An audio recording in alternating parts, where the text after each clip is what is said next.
I guess let's get started. I say that, but I hate to do announcements yet without them. We should have it so that the public have a physical quorum. Give it another minute. Oh, I see Councilmember Lowenstein, Councilmember Obaji, Councilmember Horvath. We do have a quorum. Everybody was in closed session. So, all right, 6:02, I'm gonna go ahead and get started. All right, welcome everybody. It is Tuesday, January 18th, 2022. We just got back from closed session. Roll call, please. Councilmember Nierenheim. Councilmember Lowenstein. Councilmember Horvath. Here. Councilmember Obaji. Okay, so I'm gonna have a quorum here if I don't have people here. responding. Yeah. Oh, okay, great. Thank you. Councilmember MD? Absent. Okay, and then Mayor Brown. Here, thank you. Eleanor, Mike, do we have any actions to report from closed session? No, Mayor. No, we do not. Okay, I am dragging my feet in case you guys hadn't noticed. I will entertain a motion to to adjourn to a regular meeting. I guess I did not. I guess we reconvened to open session. So I'll entertain a motion to adjourn to a regular meeting. So, second. Okay, motion by Councilmember Horvath, second by Councilmember Obaji. Is there any objection? Okay, so ordered. Now I'd like to welcome everyone to a regular city council meeting. Roll call, please. Councilmember Nierenheim. Here. Councilmember Lowenstein. Oh, we can't hear you, Councilman Lowenstein. I'm not sure what the volume's not on. You can't hear me? There we go. Okay, thank you. Here. Horvath. Here. Councilmember Obaji. Here. Councilmember MD. Here. Mayor Brown. Here. Thank you, Eleanor. Let's all rise and salute the flag and take a moment of silence. Thank you. Ready? Begin.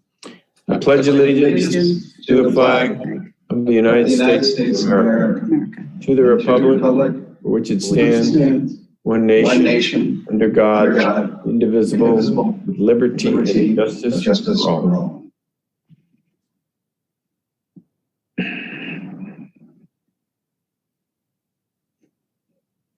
Okay.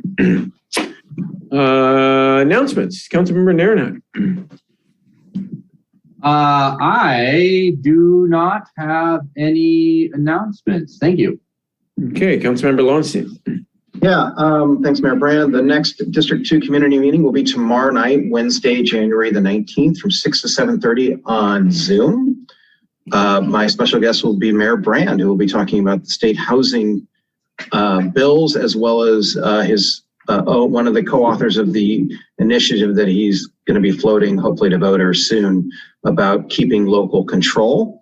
That's 6 to 7:30 tomorrow night.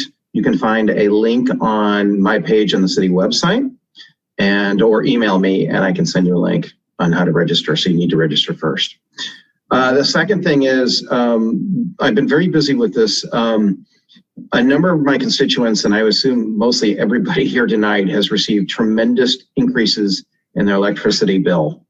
And this is, I'm talking doubling, tripling, quadrupling of electricity bills. My own went up 70% over the last month. So I'm working with Edison right now, as well as talking to other people to see what we can do for this. So if you have your own anecdote you'd like to send me, that'd be fine. You can send me at my email address. Tell me what you're finding. We're well aware of this. I hope we can find a way to mitigate this because it's very burdening for a lot of people. These are substantial increases. So again, hang in there. We're well aware of it. And we're talking to Edison right now about this. So that's it. Thank you. Yeah, my bill went from $60 to $157. Councilmember Horvath. Yeah, and that's primarily in the distribution and transmission charges coming from Edison, and those rates have just been steadily going up since 2018. So, and I don't think there's any plan of them to stop it. So anyways, community meeting, thanks for bringing it up, Todd, though. Community meeting is Thursday night, 6 to 7:30 p.m. virtually. We have Friendship Foundation joining us to discuss the Franklin School site and the project that's going to happen there, and we'll probably break ground sometime later this spring. At least that's the plan. So hope to see you there. And then just wanted to say that the Martin Luther King Day celebration yesterday was really beautiful and nice. Doing it in the auditorium was great. They had music and dance. It was pretty spectacular. And Supervisor Holly Mitchell came down and joined us for a bit of it. And so that was really nice to have her there. And she shared some extremely impactful words just from her own personal perspective. And I thought it was great. So if you haven't seen it yet, I think it might still be live streaming if they were able to get it back up after EMI took it down. So that's it. Okay. Councilmember Obaji. Howdy. Thank you, Mr. Mayor. My community meeting will be on this Monday, January 24th. You can find the link on my council page, and we will have City Manager Mike Wazanski there. So you'll have a great opportunity to meet him and hear from him there. I want to encourage everybody to join the count. There's a Redondo Beach homelessness count, actually in Southern California, is occurring on January 26, 2022 for Redondo Beach. And you can join the count for Redondo Beach by going to theycountwillyou.org. And this is very important because this is how we get our homeless funds from the housing funds from the county. So please participate in that if you can. They've implemented procedures to make sure that we're socially distanced when doing that. And you don't need to engage with the unhoused when you do the count. It's literally just going down alleys and streets and counting. And the last announcement I wanted to make was there is a now available, the federal government is shipping out to homes COVID kits via USPS, and you go to you can go to USPS.com, just Google USPS.com COVID kits, and there was a Gov website also, .gov website for it. Apologize. I'll share that later. But you can get free COVID tests now from the federal government. They'll mail out 4 to you. And even if you've gotten Omicron now already, it's a good idea to get these so that you have them for the next wave, if there is a next wave. And the most amazing thing is if there isn't a next wave and you don't need them. But all right, that's that. Thank you. Okay, Councilmember MD. You're muted. I think Mr. Webb had his hand up. Wanted to make a correction. Sure. Thank you, Councilwoman MD. I agree with everything Councilman Abaji said, except the dates of the homeless count in LA County have been postponed until late February because of the COVID surge. Got it. Okay. I'm not certain when the date is. It's somewhere between around the 22nd through the 24th. But I just, since you mentioned that, everything you said is true, but we now have more time to sign up. Thank you. All right. Yeah, great. So we got more time to get people involved. Thank you. And thank you, Councilwoman MD. I also was at the Martin Luther King commemoration. It was excellent. And thank you, Bill, for going that extra effort to drop off the proclamation that we could give to them. And that was wonderful. And it was a delight to meet Holly Mitchell. And I did enjoy that as well. And I also, it was truly a moving speech. The dance, the songs, everything about it. And I was talking to some of the audience members, and this one woman was telling me, she says, it's good to do this because I just remember how much I've had to endure in my life. She was an older woman. And she really appreciated that we took the time to do this in Redondo Beach. And so that was really great. The Hawaiian Festival, the Slack Key Festival, was fantastic. It was so much fun. It wasn't quite as full because of COVID, but masks were worn. Staff did a great job of making sure everybody was complying, and it went really well as well. And so just want to do a shout out to them for bringing a little bit of Hawaii to Redondo. So thank you very much. And don't forget to tell everybody about the strategic plan coming up next week so that they can come and enjoy and participate in that as well. Thanks. Thank you. That's exactly what I was going to bring up, Laura. I thought I was going to be the man with the news for the big announcement, because we haven't had strategic planning in over 2 years, folks, as I recall, or it's been a long time. And so this is a great opportunity. This is where the council gets together with the staff and the facilitator. We have a new facilitator to decide what we're going to focus on over the next 6 months, the next year, the next 3 years. So it's a great opportunity for anything that you guys want us to consider. You don't have to wait for the meeting. You can email us. You can call us. It's just a great opportunity. And it's a week away. Correct me if I got the times wrong, Mike. Is it a week from tonight at 6 o'clock? It is, yeah, over two different evenings. Next Tuesday night, the 25th, from 6 p.m. to roughly 9 p.m. And then on the 27th, that Thursday, we will conclude the exercise also from 6 p.m. to 9 p.m. Both will be scheduled and agendized public meetings. Those agendas will go out this week, and there'll be some additional noticing there. But yeah, Tuesday and Thursday next week. Looking forward to it. Okay. Like I said, if you can't make it, feel free to email us, call us, just discuss what your priorities are. And we'll do our best to address them. So, but show up at the meeting too, and you'll be able to speak, explain it, answer questions. Okay. Thanks, everybody. With that, I'll go to order of agenda. Any changes, any motions to the order of agenda?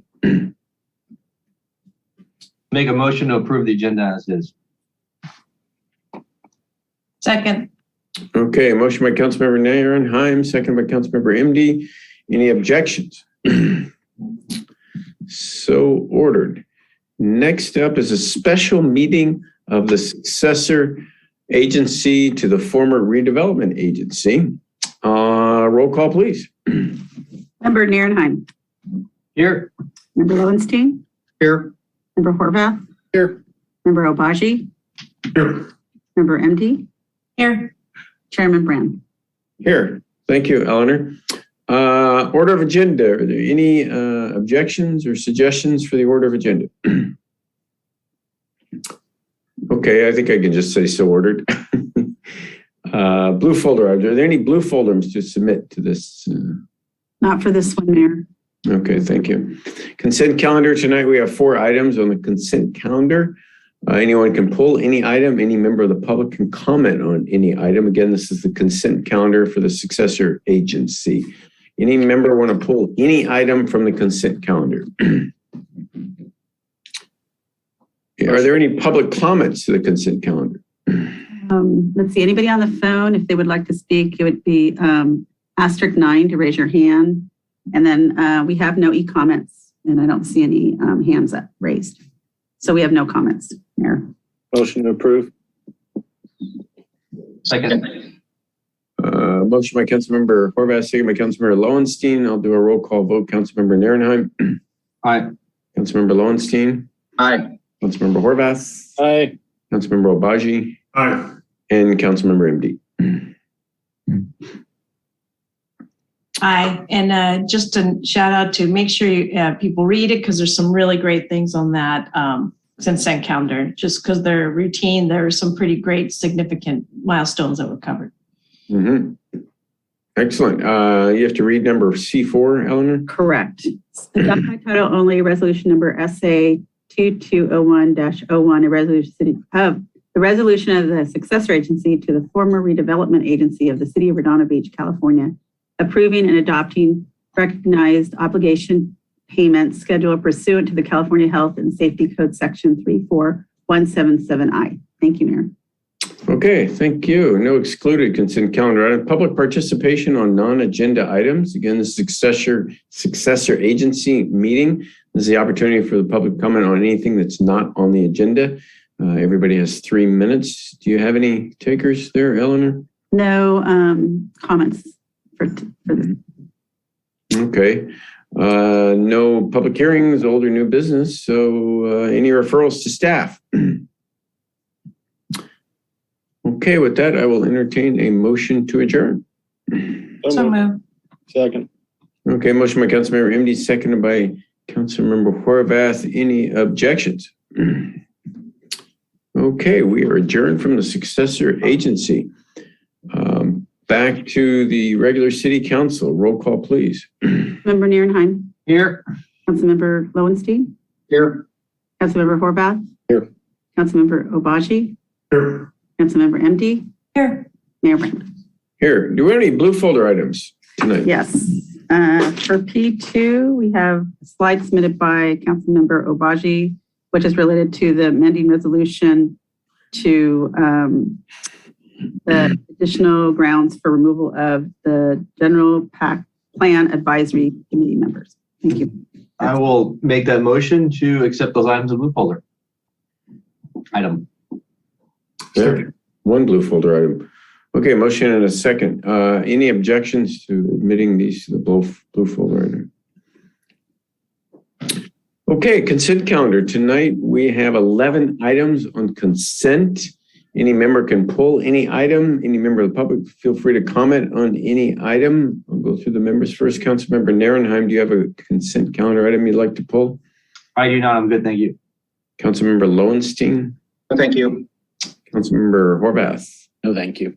Councilmember Obaji? I'd like to pull H10, please, Mr. Mayor. And I'd just like to remark on H6 that I hope that the city and city staff kind of advertise the electrical vehicle charging stations to the community, or let the community know that those are there, because nobody driving down Artesia Boulevard is going to realize that there's a vehicle charging station at the North Redondo branch library. So, but thank you guys for moving on electrical vehicle charging. And as the country's cars move electrical, these are going to be extremely important, and we need more. Thank you. Mm-hmm. Okay, Councilmember MD. Nothing to pull. I'll just have a comment also on H6. Oh, go ahead.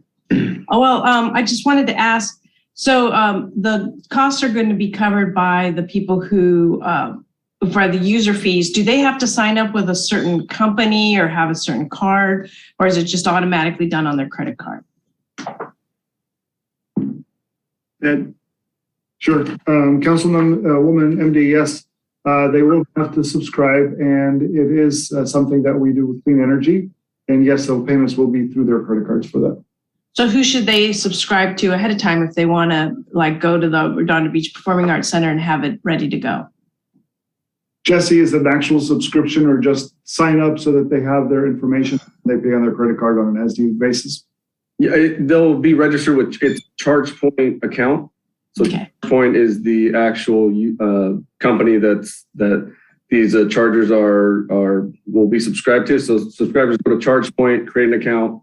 I think you're able to connect your cards to your account, or when you go up to the station, you'll be able to pay with your credit card as well. Great, just thank you. So and that's My the kind of apologies. information we need to get out, right? I think I said Clean Energy. Clean Energy is our CNG provider here at the Public Works Yard, not ChargePoint, which is the electric vehicle chargers. So, thanks. And for now, it's free, right? Correct. Yeah, we're going to be setting up the fees as part of your discussion mid-year and your master fee schedule update. So that'll be February. So it's free until February. So that's what we want that kind of information to get out to everybody. Yeah, and that's part of the grant, our grant process, and the fact that these were fully funded through grant efforts. Yeah, they're great. They're right next to the track over there in Performing Arts Center in the parking lot. So whether you're going to performance or whether you're going to go work out, it's really convenient to go charge your car. There you go. Okay. Other than H10, I will entertain a motion to approve the consent. Or are there any public comments on the consent calendar other than item H10? You're muted. We have no comments. There was one for H11, but that's actually for P2. So if we'll read that during that time. Okay. So is there a motion to approve the consent calendar other than item H10? So moved. Second. Okay, motion by Councilmember Horvath, second by Councilmember Obaji. I'll do a roll call vote. Councilmember Nairnheim. Aye. Councilmember Lowenstein. Aye. Councilmember Horvath. Aye. Councilmember Obaji. Aye. And Councilmember MD. Aye. Okay. There's something to read, Eleanor? No, not for this one. There you go. Okay, item H10, Councilmember Obaji. All right, I want to pull this item because this is to approve environmental review of the ACAP, which I'm sure we all support.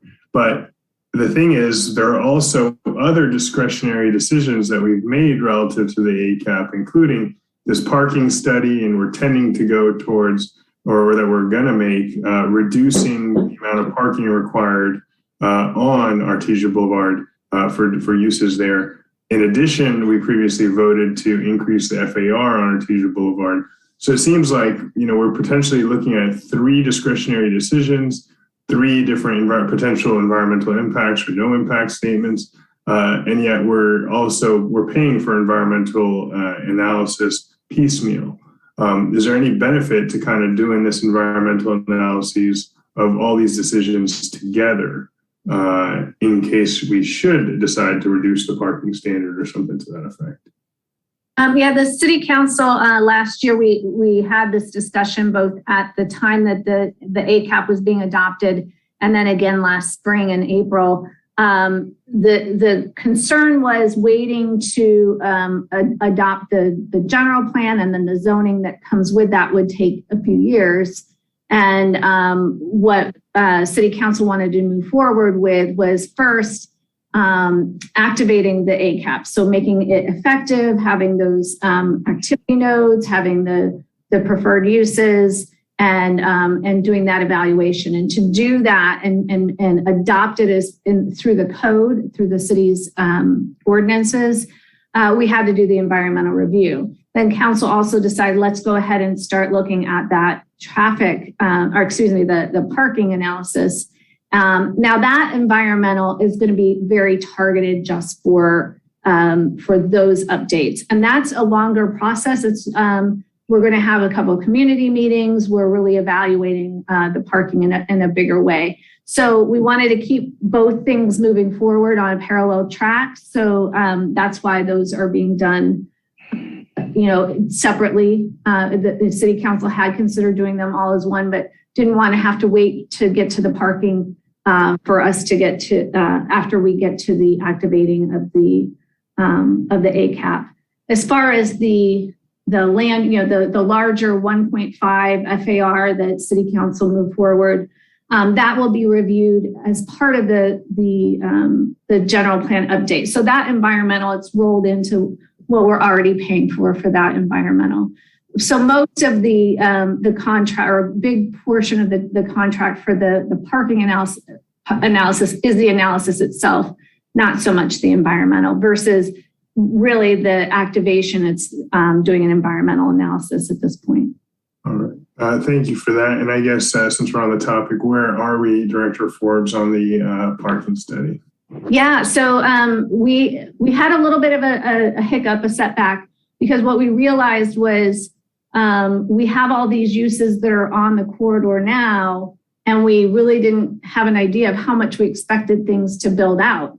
And that's what they need to do that, both the parking and the environmental analyses, and the activation analyses on. So Sean and Maria in our office were working really diligently to evaluate where is there a success, and that's looking at like Riviera Village and what are the breakouts of the different types of uses down there. And we might even send you a little fun like quiz so you can guess and see who gets closest to what that breakout of percentages of the different uses are. So that allowed us to really, how do we do that in those activity nodes with those preferred targeted uses? And so we can see what that build out will be and evaluate that. So now that we have that, Fair and Piers, the parking and traffic engineer, they are just about complete with their build out analysis to really start the community. There's a couple of community workshops I think I'd mentioned last month. So we're looking at that first community workshop at the end of February to really get the community's feedback. I know that Councilwoman MD had mentioned that there's some of the businesses in that area and property owners that are, they keep noting that we have these issues with parking and how that really prohibits them to be able to develop what they need to develop. So we do understand the importance of this, and we'll be bringing this as a community meeting. We'll make sure that we give you all the information so we can get it out to the community so they can attend. Brandy, does relaxing the parking requirements on Artesia Boulevard require this kind of environmental study? It will require an environmental study because we need to make sure that we're looking at what traffic impacts there might be and where are people going to be parking, and make sure that there's, we're planning for adequate, but then as well making sure that there aren't any significant impacts. Mm-hmm. So when will the traffic study be done? It may take a little bit longer. We were looking at the end of April. Again, that had the same, that build out evaluation that we needed to do. So it'll likely be right in line with what this extension is for the contract, but this contract was just a shorter duration. So what is the process then to relax the parking standards once we have the, I guess it's an EIR? Is it a mitigated negative deck maybe? Probably an MND or an ND, negative declaration or mitigated negative declaration. I know this is a lot of technical terms, but once we have that, we'll be able to put forward those proposed regulations. That's why we want to have those community meetings so that we'll have some feedback from you before we just put together an ordinance and you haven't had a chance to look at it. But there'll be the adoption of the ordinance. It'll, planning commission, because it's in the zoning code, go to the planning commission, city council, public hearing, and then adoption. Okay, thank you. Sure. So I think just the overarching sentiment I want to kind of communicate to staff is that on the street, if you will, we just heard at the NRBBA from a commercial broker who's talking about the problems, systemic problems that exist in the city, why we're not getting the type of development we'd like to see on Artesia Boulevard. And I realize the FAR is going to be changed, is way down the line. But for now, it seems like the low-hanging fruit is changing this stringent parking requirement that everybody's unable to meet. And residents are getting frustrated because they're seeing vacancies and then they're hearing about what businesses are replacing coming into those vacancies finally. And they're unimpressed with the type of business that we're getting on Artesia Boulevard because it's not a restaurant. It's not any place that the residents surrounding, the dense residents surrounding Artesia Boulevard can go to. So we are a long way off from realizing any aspect of the ACAP, which is a great plan. And we need to change that. I mean, this is the most underutilized resource in the city is Artesia Boulevard. And it's not about medians and signs and the like. It's about what we're allowing to grow, what businesses we're fostering on the street itself and storefronts. So I just want to impress that on staff. But thank you, Brandy, Director Forbes, for all your work. Thank you. Okay. Public comment or Councilmember MD. Sorry. Yeah, just to be clear, not to poo-poo the signs and the medians and all that, but the reason why that was put in first was the idea was that we set the table to be able to attract quality businesses to come to Artesia. So let's not poo-poo that whole kind of effort. And then, but I agree that the frustration over the parking requirements is huge. And other flexibilities. And right now we're focusing on parking because that's the first thing people address. But we also have to kind of look at, as this document is there for, is to create the mix of businesses we want and to create that kind of flexibility so that we can do reasonable concessions for different new businesses that we truly want to see on Artesia Boulevard. And I did not mean to poo-poo anything. I think that's fabulous. The median's beautiful. The plants, the native plants on there are absolutely beautiful, but that's just not enough, right? The city can't say we're done. We've built out the median. We put up the signs. We're done. No, we're not done. We're just. No, it was just the first step. It was. Yeah, and I would argue, following that first step, what we've experienced at the building counter is precisely now what we're trying to follow up on with this parking analysis. We have had multiple businesses, and this is after our storefront improvement program as well, right? We've tried to beautify the corridor, both at the private level as well as the public level. And we've done it to a point where we've generated business interest. But as business after business after business has come in, particularly our prospective restaurateurs, and they try to make the site work with our parking standards, they find, sadly and fairly quickly, and this is after a lot of work by our staff to try to help, that they just can't shoehorn into those spaces with our current requirements. So it starts with parking. We've got to get it done.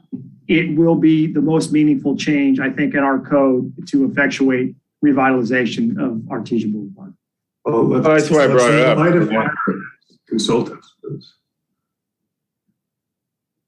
What was that, Councilman? I didn't hear. Sorry, I was just saying, let's light a fire on these consultants that we hired, peers and whatnot. Let's just tell them this is of the utmost importance. If we need to put more money on the table to make it happen, let's bring that to us. But this needs to be a priority for the city. Yeah, I would even encourage Rincon consultants to prioritize just the parking portion part so we can get through this, but maybe they can't parcel it out like that. So anyway, I think they got the message. Yes. and the input you're going to get from the community is what you're hearing right here. So we got to get going. That's the message. So, okay. Any public comment? Eleanor, any public comment on item H? No public comments for H10. Okay. Thank you. Is there a motion to approve H10? A motion to approve H10. Second. Okay, motion by Councilmember Baji, second by Councilmember Horvath. Councilmember Narenheim. Aye. Councilmember Lowenstein. Aye. Councilmember Horvath. Aye. Councilmember Baji. Aye. And Councilmember MD. Aye. Okay, that's our consent calendar. So next up is public participation on non-agenda item. This is an opportunity for the public to speak for 3 minutes on anything that is not on our agenda. You have 3 minutes. Is there anyone that would like to speak, Eleanor? Yeah, so I have no raised hands in Zoom, but I have a couple comments on public participation on e-comments. So Vicki, if you can go ahead with those. Thank you, Eleanor. The first item is submitted by Jeff Gall. Hello, Mayor Brand and Redondo Beach City Council and staff. Thank you for your hard work on keeping the city of Redondo Beach safe. There was some notice on tsunami-like activity, and there was some damage in Santa Cruz due to such activity.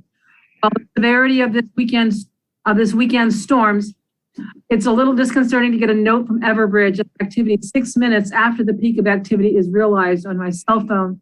It might be a good idea for Redondo Beach Television to promote Shake Alert and other apps to keep residents aware of such earthquakes and tsunamis in real time. We may also want to explore beach warning technologies to quickly clear beaches with county, although cell phones are the way most people stay safe these days, and some technology is expensive to maintain given salt spray. While nothing like the Indian Ocean earthquake and tsunami in 2004 has occurred in Southern California, the Great Flood of 1862 severely damaged Southern California economically. We should be prepared and explore technologies to mitigate casualties and damage along our beach city shorelines, and hope you continue the conversation with county and related state and federal entities on options to improve public safety. The next comment is submitted by Warren Chun. Good afternoon, Mayor, City Council, Sean Scully, Jean Kim, Brandy Forbes, and Planning Commission. Thank you for your dedication and hard work serving the city of Redondo Beach. I am a 22-year resident of Redondo Beach and resident near Franklin Park since 2011. As many of you know, the Franklin Park neighborhood has been impacted recently by the 36-unit Foundry and 20-unit Anastasia developments on 190th Street. That brings a total of 56 units. In 2019, the RBUSD partnered with the Friendship Foundation to redevelop the Beach City's Child Development Center. The community of Franklin Park welcomes the Friendship Foundation. We would like Friendship Foundation to have these design considerations. 1, Keep the entrance on Fisk Lane and exiting on Inglewood as is. 2, Friendship Foundation architectural plans to have sufficient parking on its site only. 3, the footprint of the Friendship Foundation architectural plans to not have a bigger footprint than the existing footprint. And then there's a link provided for a link to a map provided within the comment. Includes comments under non-agenda items. Okay, thank you. Thank you. Next up, I guess then is item N1. Discussion and possible action regarding the city's draft cannabis licensing ordinance and the proposed storefront citing parameters buffer maps. So there you go. Brandy Forbes, our Community Development Director. Yeah, thank you, Mayor and Council.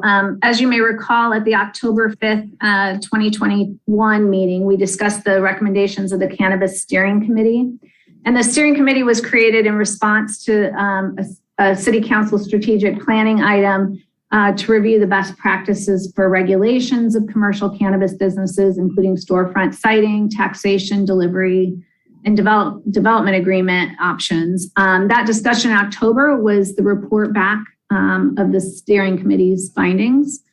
After that discussion of the Steering Committee's work and recommendations, Council directed staff to prepare an ordinance based on the recommendations for regulating cannabis licenses in Redondo Beach. Additionally, Council directed that the Galleria site be included as a permitted location and that the taxation or ultimate fee rate be set at 5%. The Council also directed staff to prepare maps with the citing parameters recommended by the Steering Committee, and that the maps also include alcohol sales sites and safe routes to schools. The first draft of the ordinance is at the City Attorney's Office at this point. The key provisions incorporated in the draft, just as a reminder, include for personal cultivation, the direction was to allow for outdoor personal cultivation as currently regulated for a maximum of 6 plants to be secured and not visible from surrounding sites. The Steering Committee recommended allowing storefront retailer licenses, which is the type 10 license, and delivery licenses, which are the type 9 license. And then it can also be a combination of those two on one site. The committee suggested prohibiting delivery services that originate from other cities if a delivery license has been issued in Redondo Beach. So really keeping that delivery in the city and not coming from outside. Regarding zoning, the direction was to limit cannabis sites to commercial and industrial zones, except not allowing it in coastal commercial zones. So it would prohibit licenses in coastal commercial, residential, and public institutional zones. The city had originally recommended prohibiting in that regional commercial zone where the gallery is located, but as I mentioned, council directed staff to add that as an acceptable zone. The ordinance would require a discretionary conditional use permit. As for buffers, the state restricts licenses so they cannot be within 600 feet of schools, daycares, and youth centers. The Steering Committee had recommended maintaining the 600-foot radius from elementary schools and daycares and youth centers, but increase the buffer zone to 1,500-foot radius from high schools and middle schools. And that was mainly because there's a little more open campus, or the ability for those middle schoolers and high schoolers to walk in the vicinity after school. As for the number of locations and licenses, the Steering Committee recommended up to 2 sites within the city with a maximum of 1 site per district, and establishing a 1,000-foot buffer between the different cannabis license sites. Regarding the hours of operation, the state allows retail activities between the hours of 6 a.m. and 10 p.m., but local jurisdictions can be more restrictive. So the recommendation was to keep delivery in that 6 a.m. to 10 p.m. window, but to restrict storefront retail to between 9 a.m. and 10 p.m. There were in addition to the state security requirements, there were additional security measures that were recommended, including vetting security personnel through the Redondo Beach Police Department or a certified third party, that the licensee must provide real-time direct access to all surveillance. Alarm systems are to be set and sent to send real-time immediate messages to the Redondo Beach PD. The licensee would need to provide measures to ensure that a minor doesn't enter, requiring ID checks and providing appropriate signage. And for delivery, requiring the licensee to obtain a signature for receipt, and that those records be maintained on file for auditing purposes. Per council direction, the city would establish a developer agreement or a license agreement with fees, and consider sunsetting those licensing fees if there's eventually a tax measure put in place. The recommendation by City Council was to set that tax or rate, the fee rate, to 5%, and that the revenue would go into the general fund. Per the steering committee's recommendation, the city would not require the applicant to secure the property, have a set location prior to the application process, but that there would be a certain window of time that they would need to acquire that site and have the approvals. The ordinance will limit the transferability of a developer or a licensee agreement and or the license itself for a set period of time, and that the city council will still needs to determine the licensee solicitation and selection process at a future date, separate from the ordinance. So the ordinance would reflect that the selection process could be made via resolution. Also in the packet were the requested buffer maps, and we provided 3 in total, and they incrementally added the different items requested by council. So the first map was just the recommended buffers. And again, the state allows 600 feet from schools, daycares, youth centers, and the steering committee recommended 1,500 foot radius from the middle and high schools. And there was also the recommendation that this includes private schools, not just public schools. And again, the reason being for the larger radius from the middle schools and the high schools is just that autonomy of students to walk in the vicinity for lunch or after school, whereas there's a bit more oversight at the elementary schools and daycares.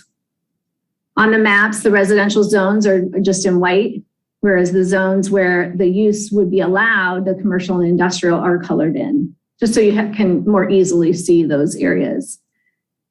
And all these maps were in your packets. And what I'll do is I'll pull up the one with everything on it so we can go through that and discuss that. The second map added locations where there are ABC licenses for off-site sales. And there are a couple things to note here. One, if there were a buffer from each of these sites, the areas where the cannabis licenses would be located would be significantly reduced. And you can see that there's little triangles on the maps for that. And then this is just a snapshot in time, whereas, having a buffer from a school that's going to be a little more permanent. Schools aren't just going to kind of relocate and it doesn't mean that there aren't going to be new schools, but it just means that, that they don't shift and move around as much as businesses might. So the ABC license locations are going to become that snapshot in time if you do add that as something having to have a distance from or a buffer from. And then the final map adds the safe routes to schools. And those are kind of like arrows showing you what the directions and locations of those routes are. If there was a buffer, or even if you didn't allow any business that's along that safe routes, or any property that's along those safe routes to school routes, it would really limit the number of sites that would be eligible. But it's just something that you can evaluate and just determine. And I'm going to go ahead and pull that up. Again, this agenda item is to kind of just confirm those key provisions that I just went through, that the steering committee recommended with the additional changes that council recommended.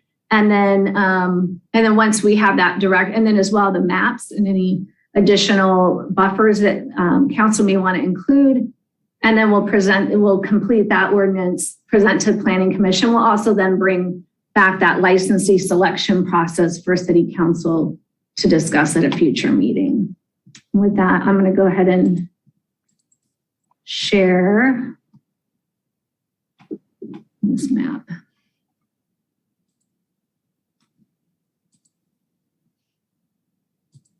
Okay. So, I mean, this is the overall picture of the city. You can see in the blue here, that's that 1,500, the high schools, the daycares are the smaller sites. So if you just left just those buffers, those little bubble areas of the schools, the daycares, and the youth centers, what you have are these, the colored areas here that are showing the zones. Riviera Village along PCH. There's a lot blocked out here. There's a little bit here on Torrance, and then a little bit more up here on PCH. Mainly in that where like Petco and Smart and Final are located. There's a little bit on 190th, but that'll eventually change if we get our housing element adopted. And then along Aviation and Artesia, you can see that there are some big portions of Artesia that are blocked out. We did add the zone, the commercial retail zone that was recommended at the last meeting. And then up here in the industrial, that's what is not touched by the buffer. So that just shows you generally. Now, if we zoom in, just bear with me here. We zoom in, and we'll just start here, the top of the map, the north end. You can see these little green triangles. Now, those are the locations of the ABC retail sales where they have sell offsite. And if there was any kind of a buffer, say even the 600-foot buffer, that's going to take out quite a bit of it probably wipe out much of this along here. It might keep the mall, the mall area, the industrial up here. And then going down to South Redondo, if you included a buffer for the ABC sites, it would really take out quite a bit of the available sites. And then the safe routes to schools, that just takes out even more. So it would really, a lot of the blocks. And it's a little hard to see, I know, but there are a lot of blocks that are going to have the safe routes to school along that may take out those areas. Just in here, there's that light blue. This whole area would be removed. Maybe the couple businesses in this block, depending on if it was just what is fronting a safe route. With that, I'm going to go ahead and stop sharing, but I can always pull up this map, or I can pull up one of, something that maybe doesn't have all of them on if you want to talk through those. I'll just turn it over to Mayor and Council for discussion. Okay, thank you very much, Brandy. The maps are very helpful. Councilmember Obagia. So Director Forbes, what input particularly do you want at this meeting versus a subsequent one where we're actually passing? I think at this meeting, just confirmation that we're still moving forward with the direction we have for the ordinance. But the bigger one would be if you're going to add any additional buffers, because we would include that in the ordinance. If there's any buffers or if you wanted to prohibit it along a safe route to school or in a certain vicinity of the ABC off-site sales. Okay, thank you for that clarification. So first, do you have any idea, or has the steering committee formed a notion about whether cannabis and alcohol should be sold side by side or should not be sold side by side?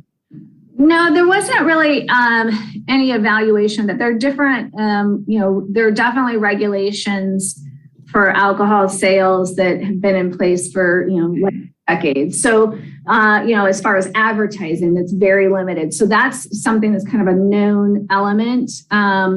So there's not really any, evidence that there's an issue with having that. I mean, there are so many and there's spread throughout. It could be a convenience store. It could be a liquor store. There are a variety of different ways that there could be that offsites. It could be, a CVS. It could be, Right. So there are a lot of different locations that I can't imagine that, something that's smaller like that is, or different, that you don't just see it as a liquor store, really standing out as, contributing and being their main sales. And Councilman, before you maybe continue with your questions, the other input I think we've been looking for, and Brandy's right, we certainly want direction on the citing parameters. That's the key input today if possible. But also I think two other points that are critical for us as we move forward. How many licenses do you ultimately want to provide in the community? The steering community obviously recommended 2. Are you comfortable with 2? Are you looking for us to include in the ordinance more than that? And then I think lastly, direction on, are we going to pursue fees through a license agreement or an agreement with the licensee, or are we going to do some type of tax overlay more broadly? I think those are the final points that we'd love some direction on tonight, because we're going to need to do some follow-up investigation and research as to precisely how we want to eventually select our licensees and then go about ascertaining and negotiating whatever fee structure. The council's given broad parameters on a 5% structure. If that's going to be through a license agreement, it would be good to know that rather than a tax. Thank you for that. All right, so it seems to me intuitively that, that there is no, inconsistency with putting cannabis next to alcohol, since they're kind of, if you will, either, I don't want to say vices, but adult uses, adult consumptive, resources, then they should be, they're probably appropriately located near the same places.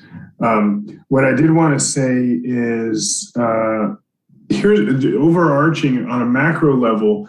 I feel like I would move towards the city doing more outreach with the public. We had, when we're doing the housing overlay planning at redondo.org, we haven't solicited. What we know about the public is that they voted 65% in favor of legalizing marijuana and adult use of cannabis, and that they overwhelmingly apparently signed an initiative to put it on the ballot to allow retail sales. All right. But that doesn't tell me as a representative of the residents on Artesia Boulevard, around Artesia Boulevard, whether they want a retail store on Artesia Boulevard. And I've heard both. That would be, a MedMen type of establishment on Artesia could help spruce up the place. On the other hand, I've heard it's way too close to the neighborhood, and instead it should be more along Hawthorne, near the Galleria and that whole development over there. And we don't know the right answer because we have not solicited enough feedback from the residents. So I definitely would like whatever thing goes forward today to include direction to the staff to seek, with the assistance of the council members, to seek public input, including through a survey about what the residents specifically want in their city. Because that's important. And we need to do that outreach, and we have the time to do that outreach. Second, I want to make sure that the application fees eventually are not too high, because that is what will invite litigation to our city. Is if somebody spends, and I know these other cities, some of them spend like, $50,000, you got to pay $50,000 or $100,000 just to apply. Well, if you lose and you don't get that license, then you're going to have, you're going to feel like, I need to recover that investment. Let me sue the city and see where they messed up. So I'd like a very low threshold for people to be able to apply to the city. Can have stringent requirements, but a low monetary threshold, so that we're not providing incentive for people to sue us. And I would like to ensure that those who are licensed do indemnify us. There's a little nugget from a proposed ordinance we got from a third party that is decent. There's just required the other licensed parties indemnify us once they do get as an agreement as part of their licensure. I would like a tax. I'd like it to be less than 5%, maybe 4.5 or 4%, so that there's a competitive advantage and we get the best retailers here in Redondo Beach. And maybe if we locate these sites on the east side of the city, along 190th, the Galleria area, that property, or even up where the Vons is on Inglewood, that we get business from other cities because people see that there's a 1% tax discount in Redondo Beach. And we also get that business from those other cities if they don't allow it. I'd also, going back to the October staff report, I'd like to make sure that whoever is approving, businesses for licenses within the city their identity is not known publicly, so that we can avoid any temptation by these some unscrupulous cannabis business owners and applicants to bribe our officials, and ultimately that the final selection after qualification is done by lottery, as I stated before. And I'd favor, subject to getting input from the public, I'd favor 2 to 3 retail sites. Personally, I'd rather no retail sites. I think everybody can get their cannabis from a delivery service, but I can tell you, apparently the public very much favors a retail store. So that's how I'll probably be voting. That's it. Thanks. Okay. Well, can I assure everybody there's no homeowner who wants a retail marijuana dispensary near their home? Certainly not adjacent to it. I don't need public input on that one. Anyway, but I hear you, Councilmember Buddy. I mean, you're exactly right. We about the only other input we've gotten is the vote back in 2016, statewide vote, our local vote too. Councilmember Lowenstein. Yeah, a couple of things. One is I'd say no more than 2 locations. The second thing is I'm actually in favor of a 6% versus a 5%. I don't think people make a decision whether they buy their cannabis based on tax, if it's 1% less or more. I mean, that's just my thought process on that, but maybe I'm wrong about that. The last thing I'd say is I'm with Mayor Brand on this.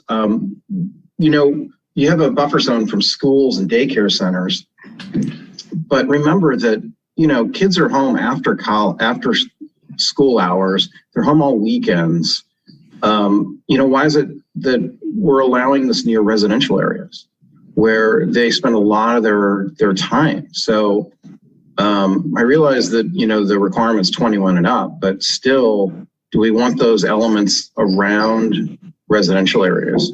And so I'm wondering if we can do a buffer zone around residential areas as well, within reason, so that isn't surrounding residential neighborhoods. I think that isn't the best idea to allow this near residential areas. So I don't know how we do that because so much of our city is residential. I think that even if you did a 100-foot buffer, I mean, there's residential butting up against most of the commercial corridors. I think that would wipe out Artesia, Aviation, most of PCH, and even Riviera Village. I think in Torrance, I think what you would end up having left is really the commercial. I mean the regional commercial. Yeah, so Galleria area, industrial area. Yeah. So I don't know. That's something that I'd like us to consider or discuss because, I don't think anybody wants a marijuana dispensary 50 feet from their house or 100 feet from their house, honestly. I just don't. I'm not even sure that people want this in town, especially near their house. So I think we should bring this up and talk about it because I think it's probably, to me, the number one issue beyond this. So otherwise, I'm in agreement with the recommendations of the steering committee. I think they're really good. So that's it. Hey, Councilmember Horvath.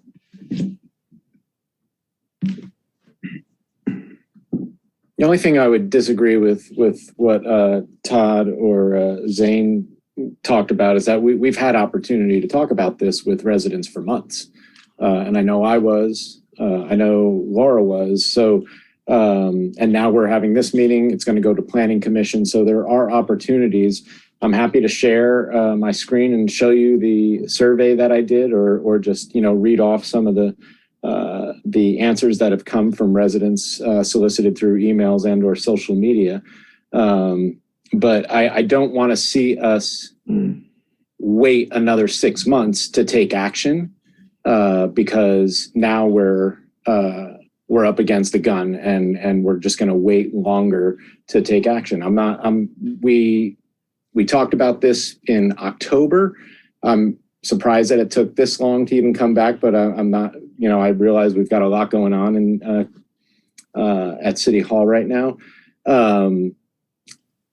I agree with Todd. I don't think we need more than 2. I think the steering committee did a great job. I was frustrated that it took as long as it did. I'm willing to, give them benefit of the doubt, of course, with COVID and whatnot. But I think also there were benefits that came out of the process taking a little bit longer. They were able to look at best case scenarios and worst case scenarios and use those as guideposts to help come up with their decision. I think pretty much everything that they had to say is worth us following.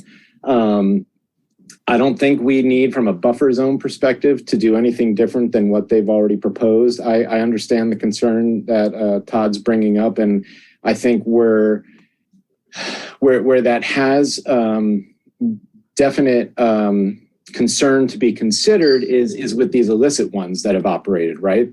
But if we go by the guidelines that are set up in this in these recommendations here, especially as it relates to public safety and whatnot, I think if we have, to Councilmember Obaji's point, good operators, we attract good operators, I don't think we're going to see the same types of problems that we were having with the illicit operators. At least no different maybe than what we see with a liquor store or that might be in existence now. But I think if we limit it to 2, one in the north, one in the south, then, it's not something that becomes completely ubiquitous. I get the idea of, putting it on the fringe of the city, but we're so interconnected, and the simple fact of the matter is that, other cities now are talking about this as well as a result of initiatives being dropped in their cities. So Hermosa's got a steering committee that they're going to pursue. I think Manhattan has put it on hold. I think El Segundo's talking about it. I'm not sure what Torrance is doing, but if everybody is having this conversation and decides to do something in their city, then that's, in my opinion, better for everyone, because then it's not like Redondo is the only city for people to come to, which is one of the fears I think that people have, that if it's just Redondo, you're going to get all this traffic in here just for that. I'd rather see everybody in the South Bay have 1 or 2 shops and people can shop near where they want to go. When it comes to taxes, instead of trying to pass a tax measure, within the recommendations, there was the idea of a developer agreement. I think if we're going to try this, the whole point of us developing our own ordinance is to be able to have the maximum amount of local control on this, right? And that if something doesn't work, the council or a future council can shift as necessary and either tighten up the ordinance, loosen up the ordinance, or add in anything to it that might make sense based on how things are going. So I would rather us go with a developer agreement perspective. We can always go to a tax ballot measure down the line, but if we're just going to have potentially, say, 2 operators, let's figure out a way to realize those same monies that could be coming into the general fund, but through the developer agreement suggestion, which is number 11 in the packet, page 352. Let me think what else. I'll just go through this survey here, and I'll go down to some of the questions specific, but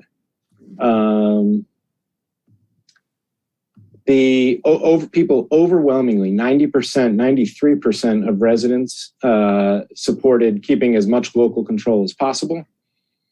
In terms of how many cannabis establishments can Redondo support, I gave them options of 1, 2, 3, 4, none, or it doesn't matter to me. 2 was the highest. The next highest was 4, then 1, then 3. It doesn't matter to me was about the same as 2, and none was around 33%. Where should potential commercial cannabis establishments be located? Overwhelmingly, it was about 57% of people said an equal amount in North Redondo and South Redondo. Can you go over how many wanted 1? How many percent? 1 was 8.4%. 2 was 16.6%. 3 was 8.19. 4 was 13.24. It doesn't matter to me was 18.7, and none was 34.87. And this is just about 500 respondents to the survey. The equal amount, North Redondo, South Redondo, that was just about 57%. And people overwhelmingly did support at 82, just about 82%, the city having some type of local revenue generated from cannabis sales. So that would be my thoughts on this. Okay, Councilmember MD. I'm leaning on much of Todd's points that he made. I don't think we need to be competitive with Hawthorne. I think there's enough demand and there's so few licenses that won't be a factor. To split the difference between them, 5%, that would be equal with Hawthorne. That's fine with me. And I was leaning towards 1 to see how it goes and then open up a second one. And so if we're throwing out numbers like this, I would definitely be, I would lean towards Todd's number of 2. Like I said, I was going to go with 1 to see how it goes, and then we'd revisit it to open up a second one. But, I say we accept the maps of what the steering committee had recommended. I thought they were just fine. And also the steering committee came up with Christian mentioned it about the developer agreement and the CUP. Explain to me how that exactly would work, Brandy, on how that is. So there would be, the selection process, and that's still to be determined. But once the licensees are selected, they'd have a certain window of time that they need to get their, conditional use permit for what, they'd have to acquire a site at that point. So it's not just limiting them and then, somebody else already got in before you and now you can't, locate in that area. So it gives them that flexibility to find the site if one gets selected before another. And then once they have that, there would be a developer's agreement when you're issuing that license. So it's more like a licensee agreement. We were just calling it a developer's agreement because it's a term that everybody was familiar with.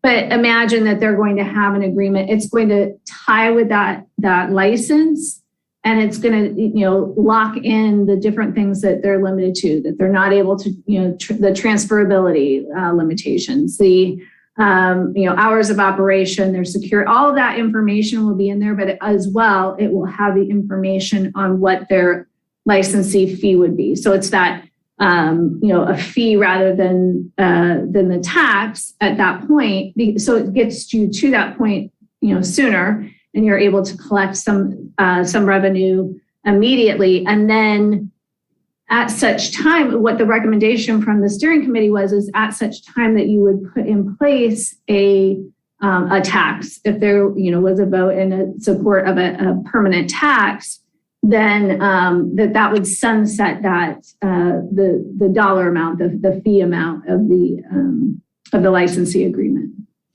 So the licensee agreement would have, just to reiterate, we could say it has a 5% fee, which would be in lieu of a tax. It would just be a 5% fee. We could then have certain triggers that if, let's say, there's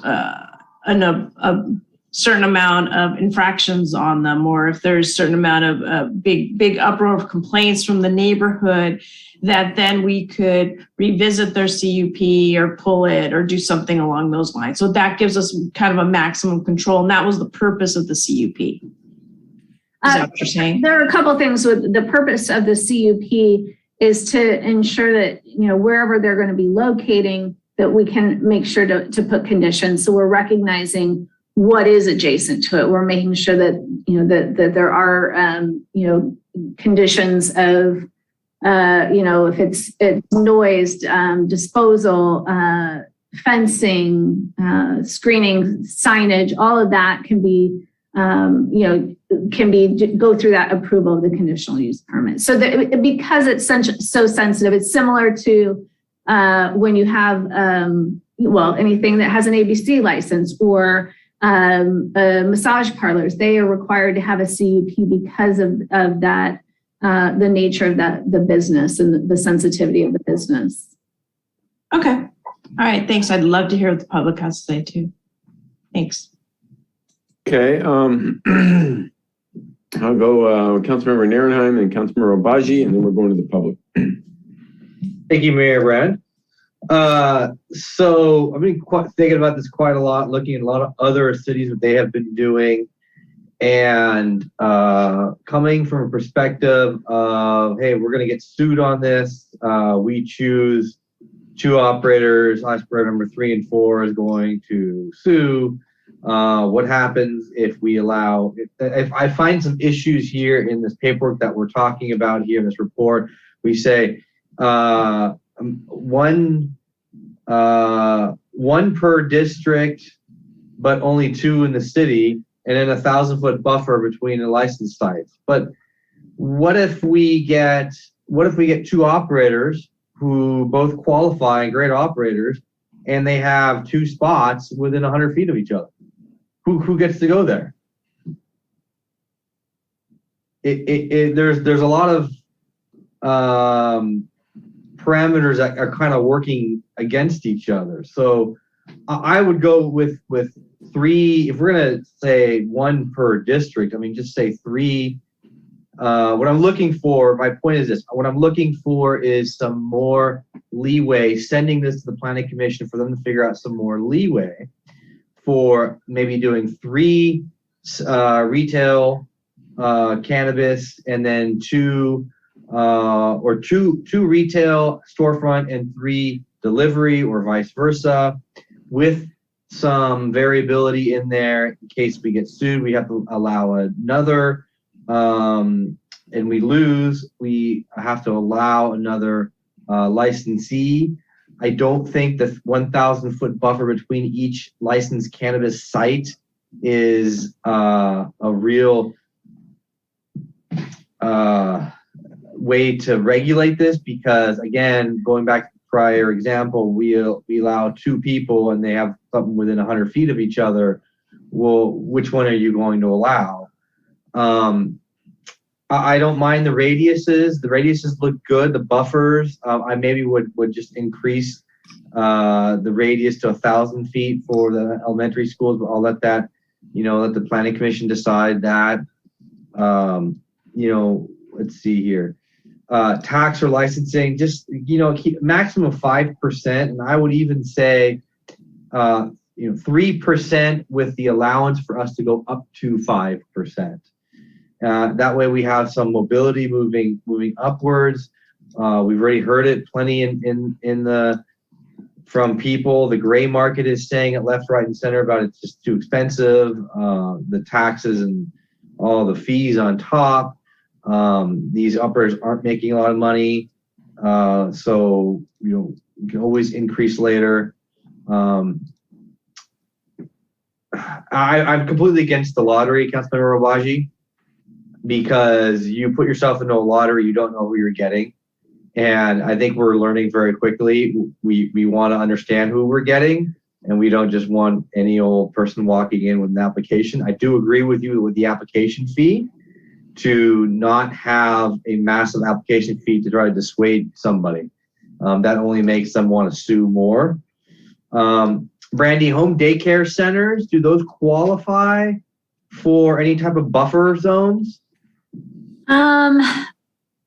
I think if they're a registered daycare is what would, I'll have to look at that. I mean, they're certainly what we have here. I'll have to look and see what the state regulation. It's been a while since I've evaluated that. And that's if that's the case, I would assume so. 600 feet, I'm fine with the minimum. That's more than enough. I mean, it's not like a full-blown school. I don't mind at all. License applications are to be private. One thing I don't want to get into is a situation where we allow certain areas to have cannabis, and all of a sudden now those landlords have hit a gold mine on rent and they're just charging whatever they want. Again, makes it impossible. When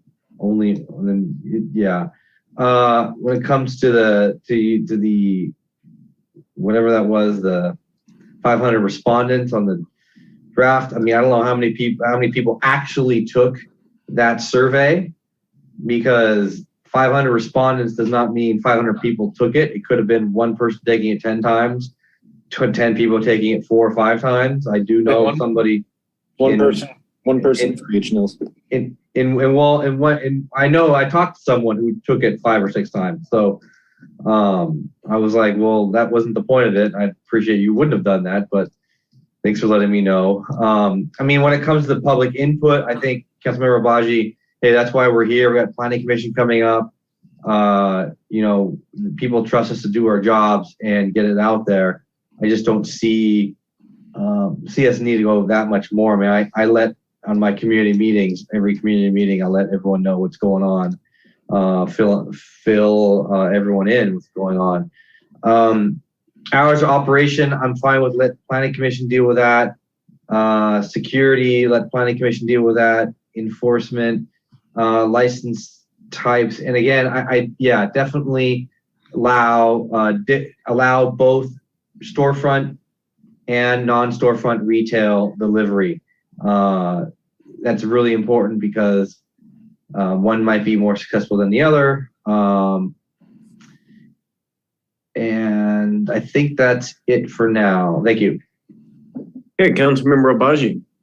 Just a quick question, Mike or Brandy, is there a way by which we could do a poll of city residents between now and the time this comes back to us after it goes to the planning commission? Yeah, we'll look into that, Councilman. I believe there would be a way for us to generate an online survey that would be tracked here at City Hall. Without delaying the process, as somebody has said, 6 months or whatnot. I mean, I can't poll. Yeah, I think we're sensitive to keeping this moving. We're going to schedule this for the Planning Commission after your direction tonight. We'll try to gather what input we can from the public, separate from the commission's effort as well, just to supplement our general information gathering. As you know, that's an initiative that we're trying to roll out here on a broader basis, not just for this particular exercise out of the city manager's office. So we're looking at those tools. I hope we'll be able to deploy them sooner rather than later. But we'll look into that possibility one way or the other.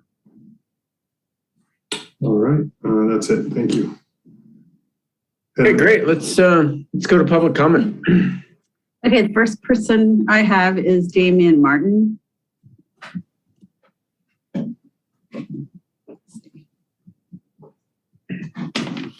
Okay. How much time do I have?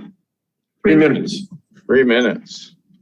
Honorable Mayor, Council, City staff. My name is Damian Martin. I'm an attorney at law, co-founder of Catalyst Cannabis Co., one of the backers of the Redondo Beach Public Safety, our cannabis public safety and regulation measure. I'd like to applaud the council, start by applauding the council for actually discussing cannabis policy now. But on that note, it seems like that discussion on policy should involve our measure. But clearly, since the city government doesn't want that policy discussion to involve our measure, I'm here to make sure that happens. So I just want to call to your attention that the map that you guys are looking at now and proposing is significantly more wide open than the map in our measure. You allow mixed use zoning, you allow all the commercial districts. Mr. Martin, isn't that because you want your store? This is just 3 minutes, Councilmember It's not a Obaji, dialogue. please not interrupt. Thank you, Mr. Mayor. So you allow mixed use zoning, you allow all the commercial districts. The sensitive uses for daycares are only 600 in this map. They're 1,000 in our measure. All schools are at 1,000 in our measure. They go up to 1,500 feet for all schools in our measure as well for bonus points. So with that, my client is super supportive of the direction you're going because this map is so much more wide open than the map in our measure. And you're going to be competing against our measure at some point, some way, shape, or form once we qualify. We're going to constantly remind the voters how open this map is. And just one more point to make, Mr. Jonathan Vecto, he might like a wide open map because that's probably the only way he's going to find a property under this ordinance.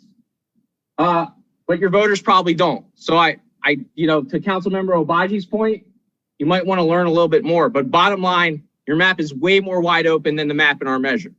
Thank you very much. Okay, thank you. Okay, the next person is Jonathan Vecto.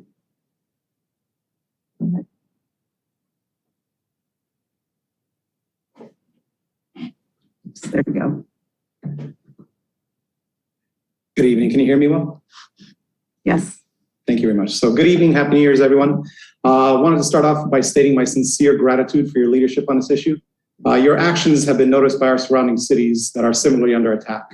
Most recently, Hermosa Beach City Council saw value in setting up an advisory committee to work on combating the initiative and making recommendations of responsible policy directly mimicking the way Redondo has proceeded. I expect similar actions to follow in the other beach cities. You shined a light on the true intentions of the initiative and witnessed in previous council meeting. And most recently, one of the proponents, Elliot Lewis, a partner to Damian Martin, whom we heard earlier, was quoted as saying in a recent article, "It looks like it was a bad gamble. At this point, I'm pretty confident I'm not getting a license in Redondo Beach." This group continues to showcase why they proposed their initiatives are not a good fit for our community, and most recently even sent out mailers disparaging one of our council members. With regards to tonight's discussion on the maps, I appreciate the thoughtful consideration of what may be the most responsible fit for our community. I would like to emphasize that the committee comprised of representatives from police, fire, school board, public health with BCHD, safety commissioner, cancer support group, work development. We all had spent significant time considering numerous variations of responsible zoning, which prioritized public health and safety, balancing that with promoting viable businesses, mitigating pitfalls experienced by other jurisdictions. The committee, by the map, represents the most robust community perspective on this topic.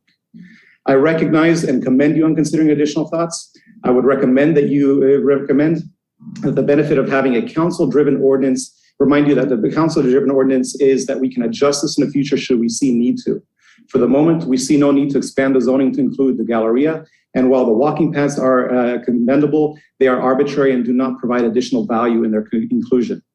We firmly believe the map recommended by the committee and in combination with the recommended number of licenses of 2 and a CUP will allow public input represents the most responsible option possible for Redondo to begin with.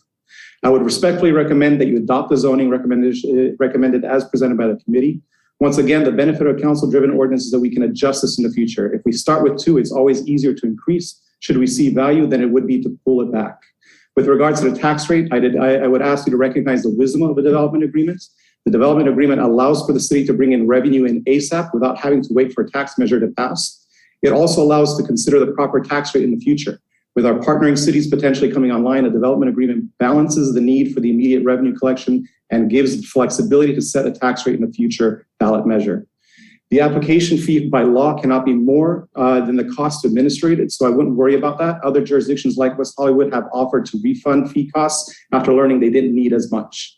While I understand the idea of the lottery, I have to agree that the final decision on the selection should guarantee the best fit and not leave it to chance. Once again, sincerely, thank you very much for your thoughtful leadership on all of this. Okay, covered a lot of ground, John. Okay, at this point, I don't see anything else on Zoom. If you're on the phone, it's *9 to raise hand. Here we go. Okay, we got Heather Longridge. Hi, good evening. Can you hear me? Yes. Okay, great. Good evening, Mayor Brandon, council members. My name is Heather Longridge and I work at Behavioral Health Services. We're a nonprofit organization contracted by the LA County Department of Public Health, Substance Abuse Prevention and Control to do teen alcohol and drug prevention in the beach cities of Redondo Beach, as well as Manhattan Beach and Hermosa Beach. While you're discussing policies related to cannabis, I wanted to take a moment to talk about community safety, especially as it relates to underage youth. According to the 2019-2020 California Healthy Kids Survey, 18% of Redondo Beach 11th graders reported having used marijuana in the past 30 days. This is a higher rate of use than the LA County average for 11th graders, which was at 13%. As many of you may know, the brain undergoes dramatic developmental changes during adolescence and is particularly vulnerable to substances. When it comes to marijuana dependence, teens are at risk to become dependent more quickly, and studies show that about 1 in 6 teens that regularly use will become dependent. Foods and beverages with cannabis have increased in popularity, and a lot of the products can look like candy and are especially appealing to young kids. Edible marijuana products contributed to the 1,000% increase in LA County Emergency Department visits related to marijuana products from 2005 to 2017, especially among persons age 18 to 20. From a prevention perspective, I just want to remind adults that have cannabis products in the home and might have underage kids in the home or visiting the home to safely lock up and store their products. As kids' perception of risk of cannabis goes down, their use goes up. There are great resources to educate ourselves on the risks for teens and how parents can have conversations about it. And also as a community, encouraging outreach, education, and discussion to prevent underage use. Thanks a lot for your time. Okay, the next. Hey, thank you, Heather. Is Candace Nafisi. Good evening, council members and mayor. This is Candace Nafisi. I reside in Redondo Beach. I appreciate all of your leadership on this topic. When I first heard that a potential retailer sent out mailers in District 4 with disparaging comments, it just reminded me of one more reason why I would never support such a measure. They really are showing their true colors and going to desperate measures to do so. I do want to thank the interested parties for discussing the issue with grace and the people that are not going to that level to share the information with residents. I, like many other community members, are watching really closely at the outside interests trying to drive the narrative. I just wanted to share with you one thing, and just please take into consideration the high number of home child daycares, as well as elderly home daycares that are in this city. There are a number of home daycares and elderly home daycares that you wouldn't even know just by walking by. And so this would be a different category than the ones that you spoke of when you guys are talking about just daycares in general. So there are two categories. There are center ones and there are home ones. And so just being really mindful of people that have home businesses that will affect the elderly and children would be of interest to me. Thank you so much for your consideration. Okay, I see no more for Zoom. So we have one for e-comment. So go ahead, Vicki. Submitted by Mark Nelson. BCHD, as proponent of the 800 square foot, 100 foot tall development project in Redondo Beach jurisdiction, will have the largest single development ever proposed in Redondo Beach before the city. BCHD is currently using the chair of the RBGPAC Bureau as its consultant and expediter for permitting. BCHD currently has the RB finance director seated on a BCHD committee.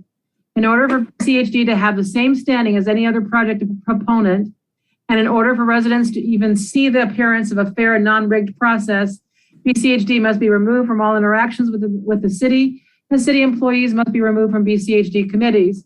Remember, the City Cal Mall by the Sea was only 40% of the BCHD proposed height, not surrounding by residences, and only 500,000 square foot, not 800,000 square foot, as BCHD is proposing. This is no different than if Center Cal has been on several RB committees while processing its permits and EIR, or if RB directors or electeds had been on internal committees of Center Cal. I oppose the cannabis strong arm takeover of Redondo Beach, and I see no material difference between that takeover and BCHD's actions against the 1,200 plus surrounding residents that oppose the project. That concludes comments under e-comment. Okay, Mayor, we have one more Zoom. Joan Irvine. Go ahead. Second. Hi, Joan Irvine here. Can you hear me? Okay, Mayor, City Council, and all the staff that's done such a great job on this. I live in District 1. For transparency, I do support this. I do professionally do cannabis education for seniors. One of the things that I think was brought up, just the woman who talked beforehand, was how having marijuana is going to increase with kids. Well, what they're finding, the studies that are coming out, is now that parents are doing it, kids do not consider it cool. So actually marijuana consumption is going down. And one of the things that kids are doing now is they're going back to cigarette smoking because parents are against cigarette smoking. So therefore it's cool. So that's one of the things to definitely consider. Also the fact that the kids are getting, if they're getting cannabis, they're getting it from illegal sources. They are not getting it from stores because dispensaries require that you have licenses. They do age verification. So it is not coming from the legal stores. Also in the home, that is the parent's responsibility. All cannabis products are in child protective packaging when it is brought home. So the parents, as the woman said before me, have the responsibility to lock it up so the kids don't get to it. The industry can only do so much on its own. We need parents to be responsible also. And that's it. I support it. I just want to make sure that they're in locations where seniors feel comfortable going day and night. I should not have to go to some place in the middle of a industrial area for me to go pick up some cannabis that I may be using for sleeping or I may be using for my inflammation, my arthritis. So that thank you very much for what you're doing, and thank you for the committee. And it's amazing the work that you've done. So thank you, and I support what the committee has put forth. Hey, thank you. Any more public comments? That concludes our comments. Okay, thanks everybody. Councilmember Naranine. Thank you, Mayor Brand. Brandy, I got a question for you. What are we doing here right now with the retail versus non-storefront retail, i.e. delivery? Are we differentiating that out with the amount that we're going to be giving out? Guidelines?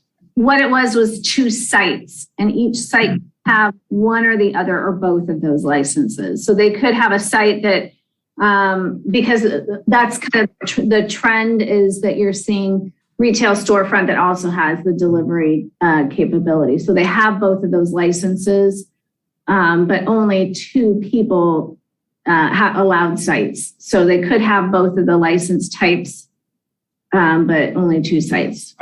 I would, when we go to the planning commission with this, I would rather have that separated out and give the planning commission a little bit more leeway as to what they want to do with that, because there's some places in Redondo that the buildings are perfectly secure from garage to entrance and exit.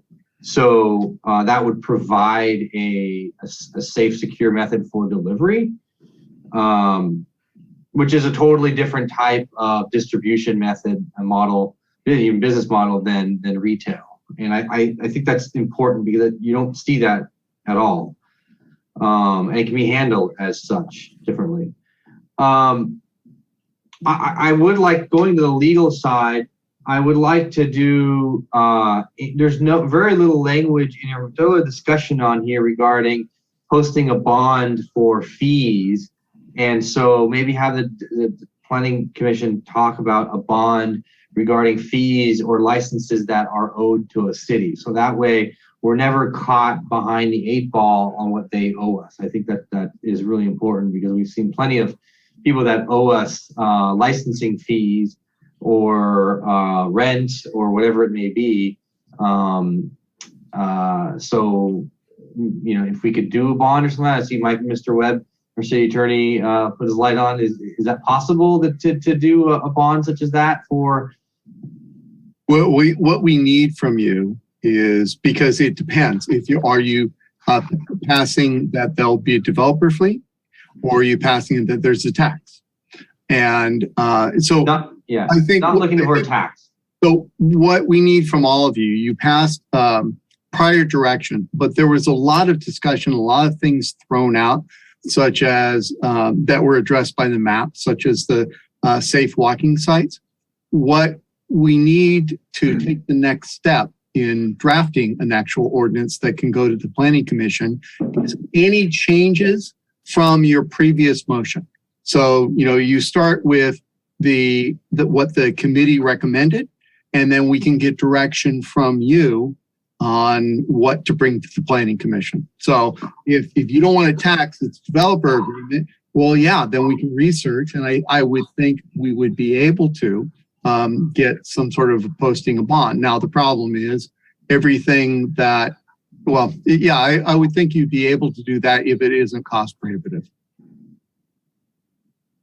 Okay. So, but I just want to let you know, we have had a lot of discussion, and we need you all collectively distill it down so we can actually write an ordinance and have it go to the Planning Commission for their action and, you know, returning to you, their recommendation and returning to you. And if you want us to leave it blank in the ordinance, we can leave spots blank, you know, with, you know, so they can advise on the particular spots that you indicated you want their feedback. So, okay. So I'll just make a motion then to accept the maps that were created to, let's see, let's go over the personal cultivation allow licenses activity. So license types for Planning Commission to investigate storefront retail licenses, the amount of, and non-storefront retail delivery licenses, separate those two out. And the amounts that they would feel comfortable with, depending upon what the map and what they feel would work for the Planning Commission. And then zoning to allow stuff like we had previously said, allow it in the Galleria, and to look at the other zone, commercial zones, such as mixed use, such as the Riviera Village walking zone. When it comes to the buffer, same buffer that we recommended last time. Number of licenses, I want to have that because this is going to end up in a legal side. I want to have the Planning Commission determine the number, so we sent them as a blank as to what they feel they should do for retail and non-storefront retail. Hours of jurisdiction allow what we did before, security, what we did before, tax and fee, to go down the path of a developer agreement or franchise fee, not a tax. And let's see here. I think the last thing is buffer zones. Oh, the one thing I want to change on the buffer zones is to let them have a discussion, let the planning commission have a discussion whether or not they can be, what the distance they can be together with, specifically if two license holders are get a license and they get a license for two places next to them, if that's allowed or not, what they would do. And then the last thing is looking at the cannabis ordinance that has been signed by so many people. I specifically want, because their list is so good on pages 35, direct planning commission to look at pages 35, 36, 37, and 38, which specifically looks at all of the youth centers, daycare centers, schools. That's all they have. Yeah, they have a whole litany of youth centers, daycare centers, and schools on here. So I have them look at all of those and how those fit within the buffer zones. So that would be my motion. Okay, is that motion clear, Brandy? The only question you said the buffer is the same. Is that the 1,500 from high school and middle school and 600 from elementary, daycare, and youth center? With the exception of the side by side. So take out the 1,000 foot mark. Right. Because what if we award two licenses and they have something next to each other? Or they're maybe in two different districts, right? So district 1 and 2, all of a sudden they're across the street. Okay. Is there a second? No second? Okay. Sorry, Nils. A second. Anything else, Nils? No, that's it. Okay, Councilmember Obaji. I just wanted to respond to something that Mr. Martin said. My understanding, based on the word on the street, is that the cannabis initiative was designed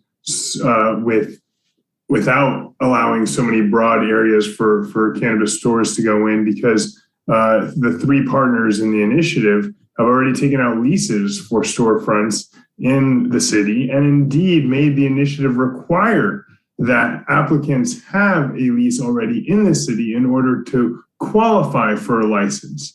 So they essentially wrote the law so that they can get their foot in, and that's why they've doubled down on their investment by sending out mailers and continuing to troll me because I pose a threat to their investment.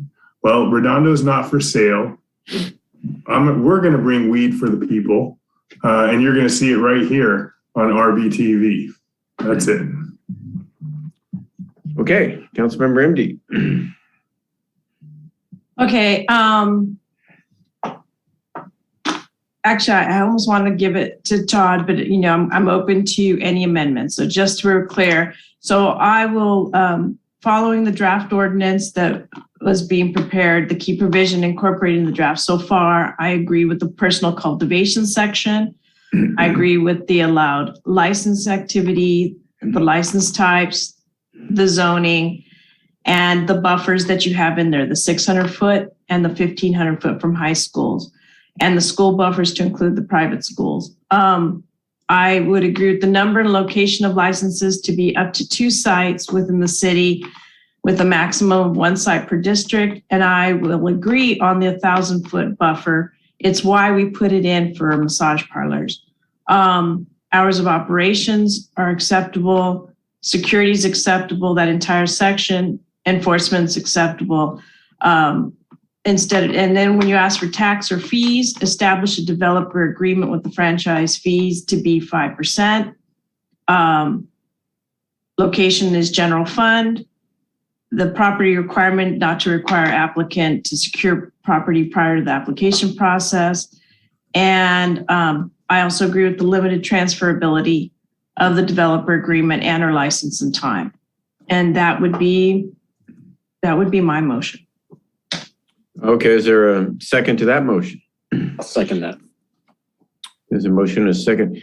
That was pretty specific, Brandy. I mean, what is the planning commission going to do? Just consider all these, or what's going to happen?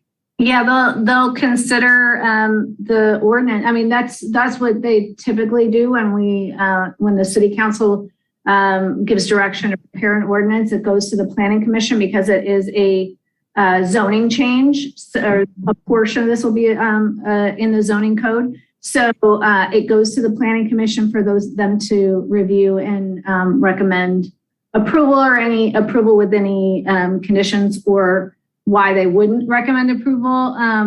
And then it comes back to the city council for that introduction, public hearing, and then adoption. Yeah, it just speeds up our process in writing a draft ordinance. The more specific you are. Mm-hmm. Okay, Councilmember Lowenstein.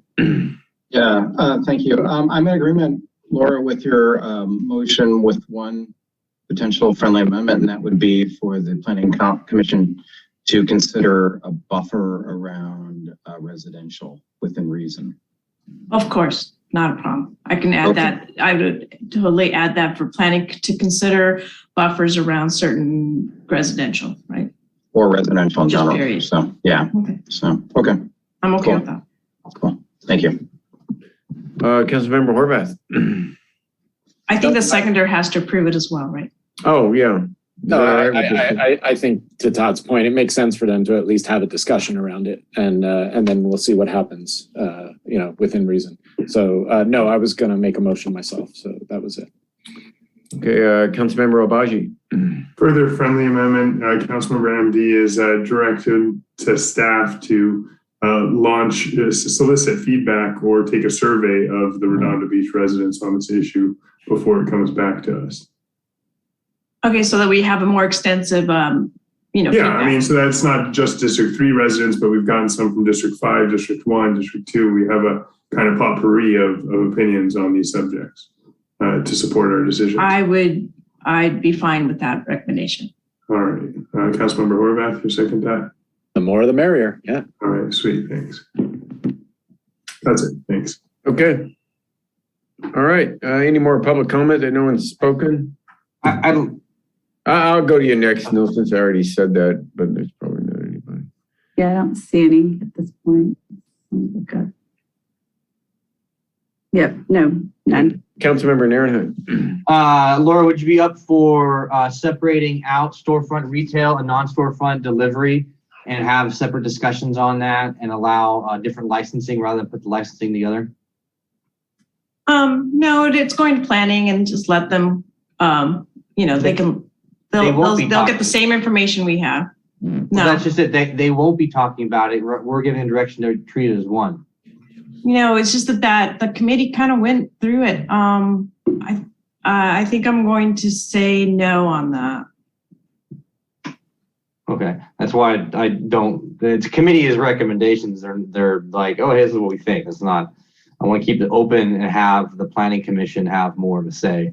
How do you feel about looking at in the initiative? There was a whole litany of youth centers, daycare centers, and schools that are not in the maps that are provided here.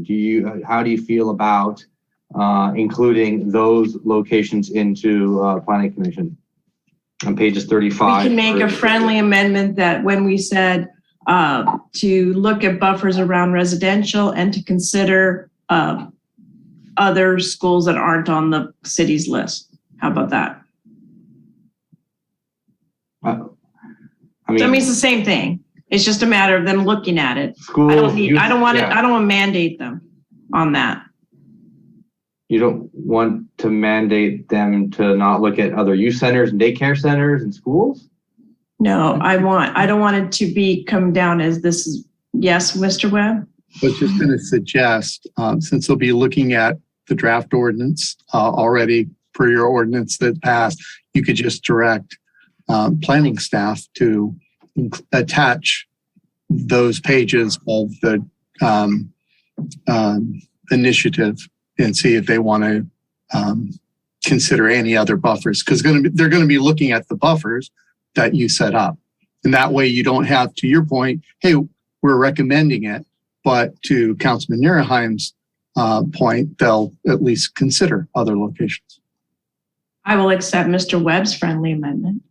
He doesn't get to make amendments. Well, I will recommend I will change my motion to incorporate Mr. Webb's comments. Well, I want to make certain that addresses Councilman Nierenheim's. Let Nils do what he wants to do. Let's do it right. Come on. I want to include as many of these sites as possible. So yes, include those pages as part of the attachment to the Planning Commission. Friendly amendment.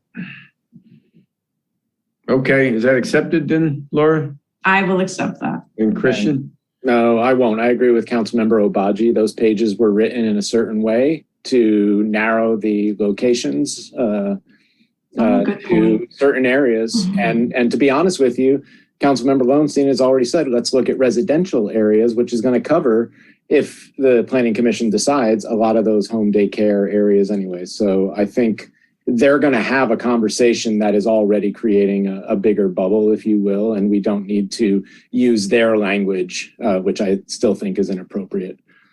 All right, good point. Sorry, Nels.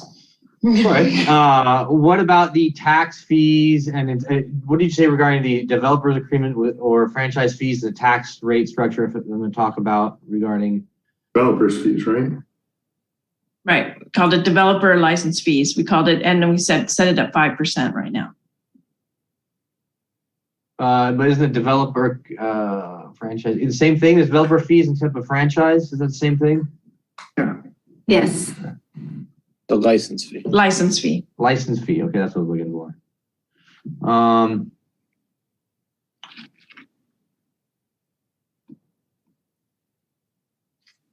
Okay, that's it. Okay, Councilmember Horvath.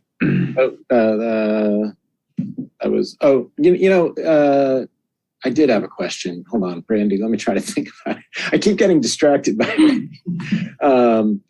Brandy, I just wanted Councilmember Nierenheim's point about splitting things up. I don't agree with it because I'd rather start small and as I said earlier, see where things go. But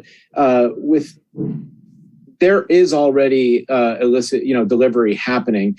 If we were to, if we were to say have two locations and those two locations were each able to have both a retail license and a delivery license, are we then precluding outside delivery? And those two are the only two places that can do delivery within city limits. That's what the recommendation of the steering committee is if you issue a license in Redondo Beach for a delivery license type. So it's not just that, you have two sites and once a site's issued, they would have to provide delivery as one of their license types. Then it would preclude a business outside of the city limits for delivering in the city. That being said, I don't know that the enforcement of that is realistic. Yeah. Just, put Okay. that there. Yeah. Okay. I'm fine with it as we have it right now. Thanks. All right. Well, there's a motion on the floor in a second. I'll do a roll call vote. Councilmember Nierenheim. No. Councilmember Lowenstein. Aye. Councilmember Horvath. Aye. Councilmember Obaji. Aye. And Councilmember MD. And I want to apologize, Mr. Baji. I'd forgotten your point about those, and you were right. Well, okay, there you go. Off to the Planning Commission and back to us in a few months. Thank you. So thank you, Brandy. Thank you very much. Next up, item N2, discussion possible action regarding the submission of project applications for the Clean California Local Grant Program administered by the Department of Transportation. So Ted Simon. Thank you, Your Honor. As you mentioned, yes, this is getting council's input and support for the application of two particular projects under this Clean California Grant Program. The program itself is going to be administered on behalf of the state by Caltrans. Caltrans is our California Department of Transportation. It is a grant that requires a 50% match for any of the projects that are moved forward. And it has several goals and parameters that have to be met as part of the grant application and part of the improvements that are going to be proposed. And it also requires that projects be completed by or before June 30th of 2024. So it had some pretty strict parameters. I'll let Jesse go through a little bit more descriptive discussion of some of the projects that were considered. We did consider a multitude of projects, at various stages of readiness, and that's what narrowed down the field for us to recommend the two projects before you. Jesse, you want to elaborate a little bit more on what we reviewed? Yeah, thank you, Ted. As Ted mentioned, good evening, Mayor and Council. The California Local Grant Program is $296 million that is available for competitive applications. It's part of a 2-year program to beautify, improve streets, kind of restore pride in public spaces. Applications are due February 1st, 2022. So we have a pretty tight time frame to get it in. The grant applications are capped at $5 million per application. There's no minimum award amount. As Ted mentioned, they must be completed by June 30th, 2024, which is why a few of the programs that we discussed would not be completed by then. Some of the projects that we did discuss and do not think are a good fit to fit the parameters were the seawall. It's unlikely that this would be completed by June 30th, 2024. We also discussed International Boardwalk. That would have to go through a complete plans and specifications phase, as well as permitting, by federal state agencies, Army Corps of Engineers. That would also not meet the deadline of June 30th, 2024. We spoke about peer improvement projects, building and projects. That has not gone through a community engagement process, which is one of the requirements of the grant as well, that there has to be community buy-in before the application is already submitted. So we did not feel that that would be a fit, given that there hasn't been much discussion with the community regarding the actual buildings of the pier. And with that, we did kind of settle on two potential projects, one being the North Redondo Beach bike path extension, landscape improvements. Currently, there's $1 million of budgeted Measure M funds for the design and construction of the concrete and decomposed granite bicycle pedestrian pathway. That could be a local match to supplement this project and complement it. And we also looked at potentially submitting an application for the beautification of the North Catalina medians.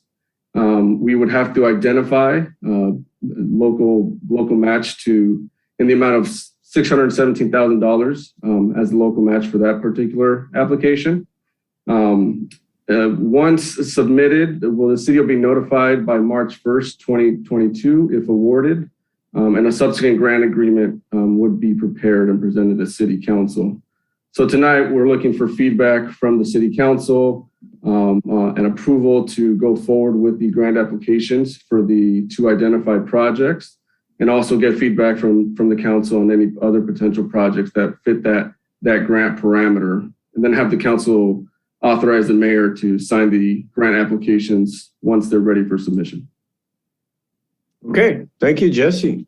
Sounds like a great opportunity. Christian Horvath. Yeah, I think the North Redondo Beach bike path makes great sense, especially since we can leverage the Metro monies as the matching funds. I was just curious, what are the matching funds for the Catalina project? Is it just general fund sources? We would need the city council to identify those funds. We're probably thinking CIP monies. That would be a good fit for that particular project.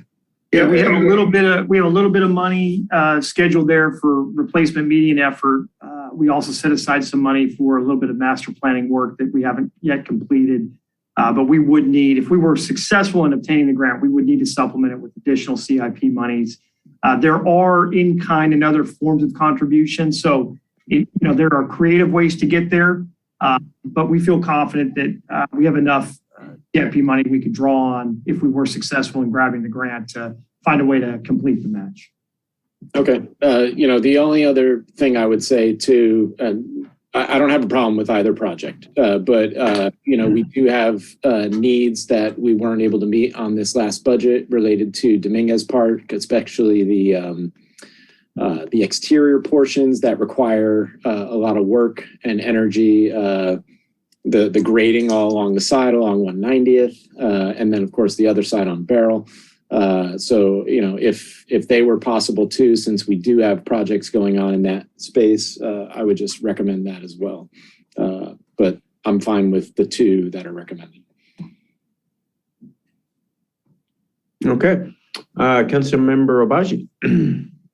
Question, when you say here, Jesse, the North Redondo bike path extension, is that for the part that's running parallel to Rockefeller on the right of way? Correct. Yes, that's correct. Would this help it cross over Inglewood, or no, this does not include that?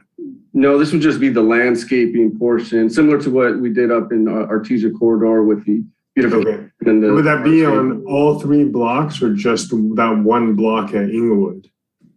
It would actually be, Councilmember, the 2 blocks. I think it's Phelan to Inglewood that is missing the actual concrete bike path. So it'll actually close that gap between Inglewood and the existing bike path. Because we're funded, Ted, correct, for the concrete hardscape works associated with the extension of the bike path. What we are not funded for are the adjacent landscape improvements, and that's what correct would cover. Okay, correct. Well, I mean, a lot of homes face that area as opposed to the current kind of improvements right on Artesia, which I thought was a lot of money spent for not a lot of bang. It's definitely pretty, but for $1.5 million seems like, okay.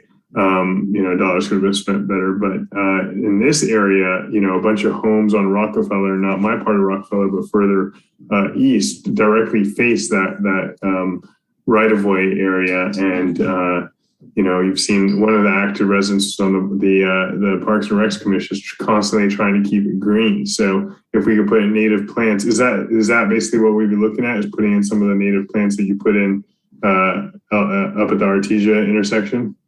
Yeah, we'll probably be looking at that design and any potential modifications before we bring that forward, but this would be to at least get some of that funding in order to push that forward.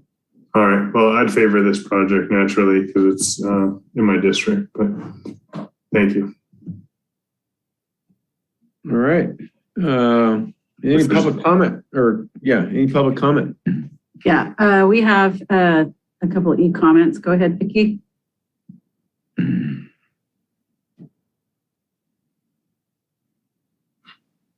Okay, I guess I'll go ahead and read. Thank you. I'm so sorry. I was muted. There you go. Brianna Egan submits, it's great to see the city putting forth an application for grants to improve green space in North and South Redondo. I am grateful for the dedication of our public works staff led by Ted Seman and Mike Klein. I would like to share a few suggestions for these grant applications that would fit well with the city's environmental and placemaking goals.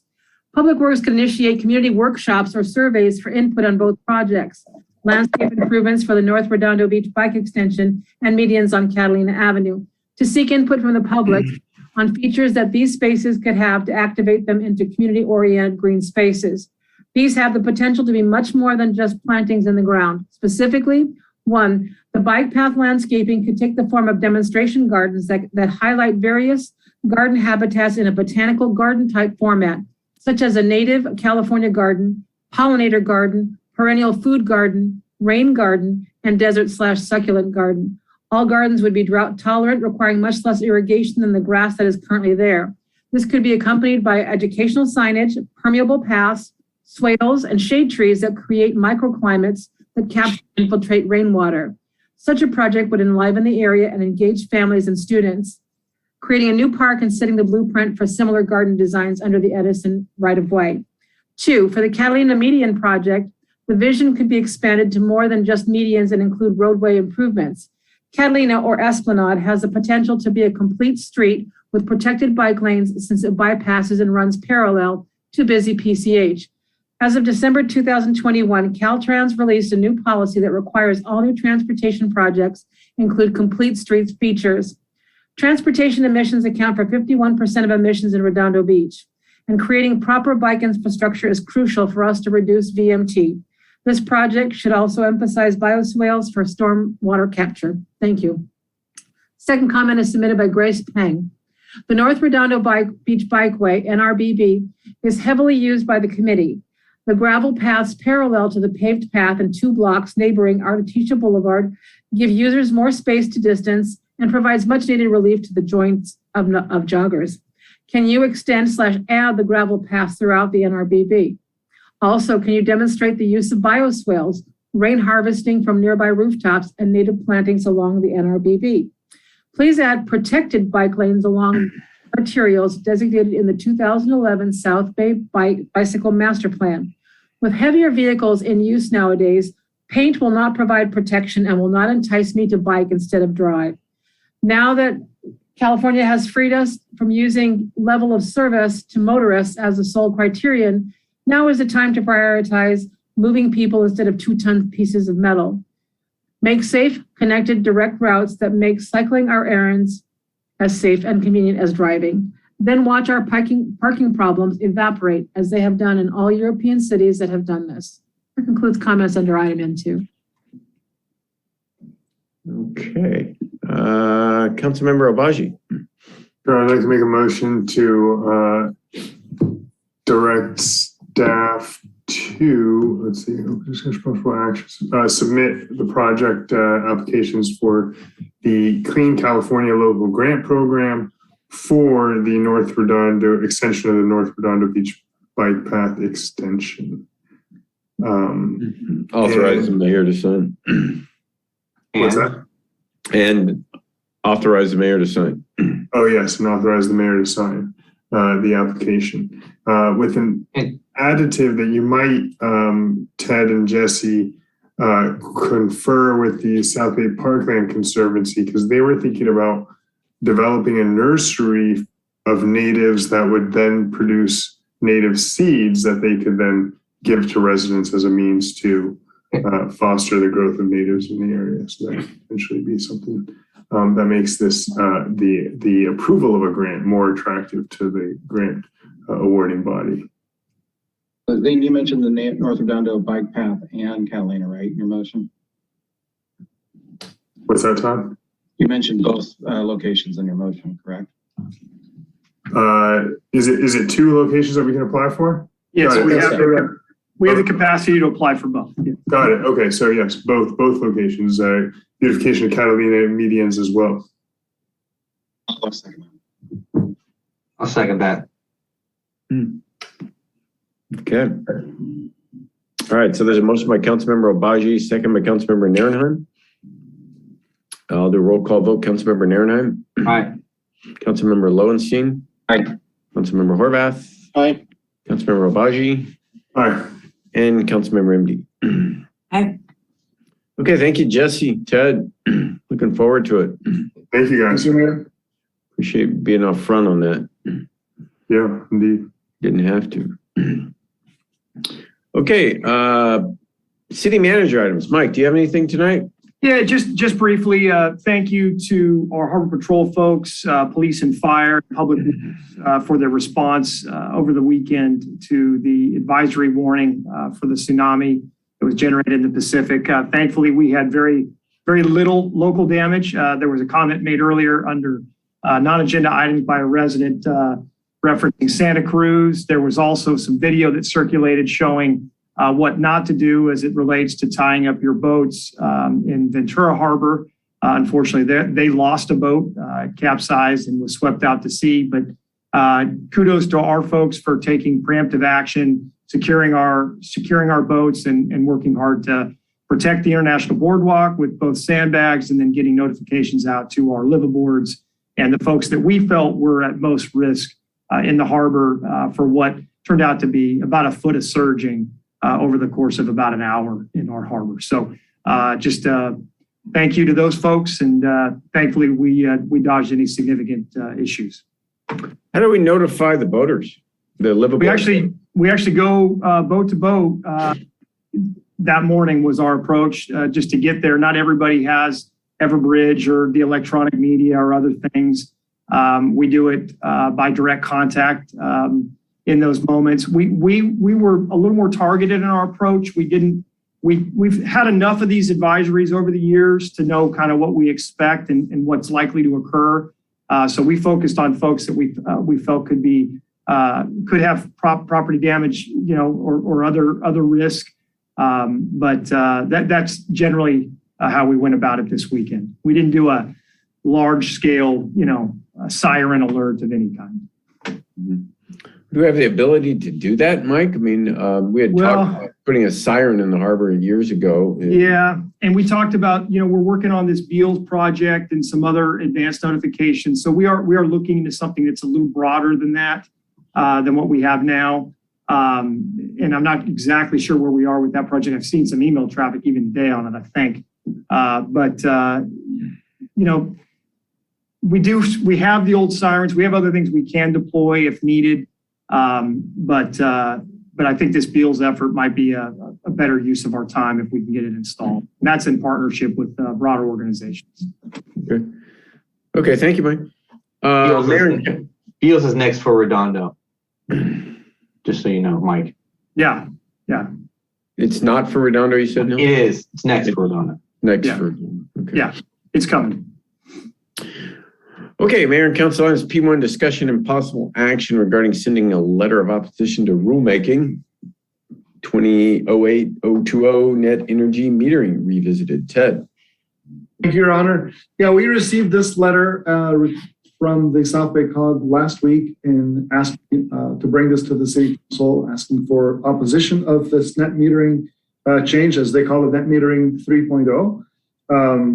The reason is that they want to encourage, the COG wants to encourage policy discussions with stakeholders to allow for that social equity that we know is part of the purpose of this net metering revisiting or change.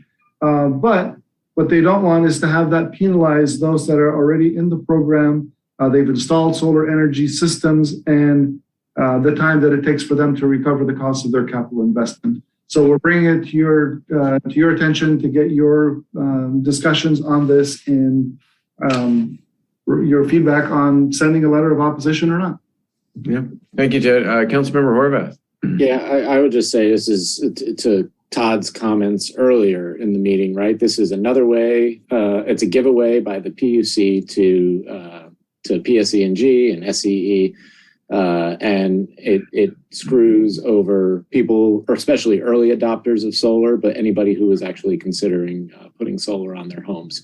Most people do it with the intent to try to actually not pay for electricity and or give it back to the grid and get paid for that. And this really kind of cuts it off at the kneecaps for people. So it's bad policy, and we should oppose it. And I would make the motion to do so. Is there a second? I'll second it. Okay. Councilmember Lowenstein. Yeah, to the fact the PUC is out of control. They are raising rates. So they hide behind this saying they're promoting economic justice and low income. That's BS. Everybody knows it's BS. They know the money is there for the public utilities, and they're at the beck and whim of PG&E, San Diego, SoCal Edison. Listen, they're sticking us with a power plant that's polluting our area, blighting our waterfront, and now they have the nerve to raise rates on people. There's a teacher in our school district that was paying $39 a month. He's now paying $170 a month in electricity bill. And I know somebody else on next door said they're paying $345 a month for their one bedroom apartment for electricity. So tell me that they're protecting low income people. That's bull. Everybody knows it's bull. So I'll gladly sign on to this. The more I think about the PUC, the more unaccountable I think they are. And I think citizens and residents are going to have enough when they start to see their electricity bills. And now the fact that they're trying to rob homeowners of adding solar or organizations of adding solar. Are you kidding me? I mean, this is ridiculous. These guys need to be held accountable, and they're not. And so they're the enemy of the people of California, as far as I'm concerned. They're not looking out for ratepayers. It's the opposite. They're looking out for their corporate overlords. So I'll gladly sign on to anything. I've had it with these guys. Okay, looking out for the corporate overlords. We heard you, Todd, but your microphone is crackling. I don't know what's maybe going on. Maybe that's a good thing. Yeah, maybe. They don't just cut off your power, they give you Like loud. my microphone, yeah. Yeah. Okay, Councilman Ehrenheim. Thank you, Mayor Brand. I'm not going to sign on to this. I mean, again, one more reason why we shouldn't be involved in any of this stuff, the Clean Power Initiative, amongst anything else. This is a really complicated subject. You know, one reason why it's so expensive or why they're doing this change is because people who are producing electricity are actually putting energy onto the grid. The grid was never set up for that. And so SC has to change their grid, and it's the whole grid all the way around. And those people that bought into solar were getting retail rates. And those people who bought into solar with those retail rates are being grandfathered in. So if you have bought solar and you were expecting that you will get it, it's only the new people who you will only be able to sell your electricity at wholesale rates, because that's what you're doing. You're not a retailer, you're a wholesaler. And, this is again, really complicated subject. And to that point, we all love electricity. I've been on 100% renewable for many years, but I just want to remind everyone on Europe. This is Germany and this is France. This is per kilowatt hour. How the carbon intensity required to produce 1 kilowatt hour of power. On France here, who was 61% nuclear and 27% renewable, has 32 grams. 32 grams. Germany, 12% nuclear, 48% renewable, and they're quickly getting rid of all their coal and other. They have 318 grams of carbon that it requires. So it's not as easy as you think it is. In fact, Germany is, signing with Russia now a new natural gas line. Europe is, they can't produce enough power. This is all a really complicated subject. We were tasked with in Redondo to put in stop signs, fix the roads, keep our government up and running. We were not tasked with, getting involved in a lot of these things. I totally agree with SCE, with people saying demagoguing SCE and Pacific Gas and Electric, San Diego Gas. I mean, they're out for their own. They're there to do certain things on their own. But this isn't our fight. Our fight is with the power plant down in the harbor. That's where we need to focus on and focus energies on.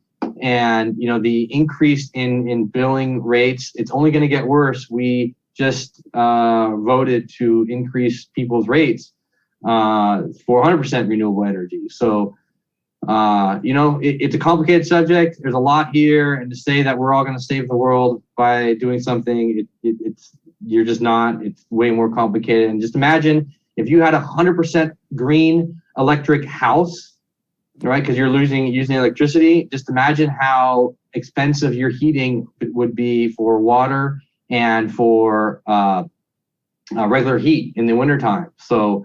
And to that point, people who are on Prospect who had the all-electric homes got rid of the all-electric homes and switched to gas. They're going to have a mix of the two. So there you go. SCE and SoCal Gas are battling it out with each other. Okay, I don't see any other hands up.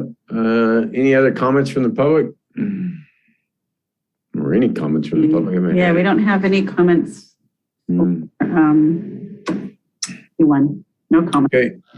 Couple of hands went up. Councilmember Obaji. Thank you, Mayor. Councilmember Ehrenheim, you said a couple of times now that you've been on 100% renewable energy for a while now. Can you tell us how you did that in case others also want to do the same? Yeah, you can look online. It's called a renewable energy certificate. It's called a REC, and you can go directly to an energy producer. So you can use a biogas creator, so people that take biogas from farms, from animals, from whatever biogas, trash landfills, and you can buy the electricity that they produce, windmills, solar farms, and you end up paying directly to them for the power that they put onto the grid. There's a whole bunch of different choices out there, and it's actually cheaper than going through the CPA that we forced everyone onto, and you have a lot more choices. You can choose very finely what kind of service you want.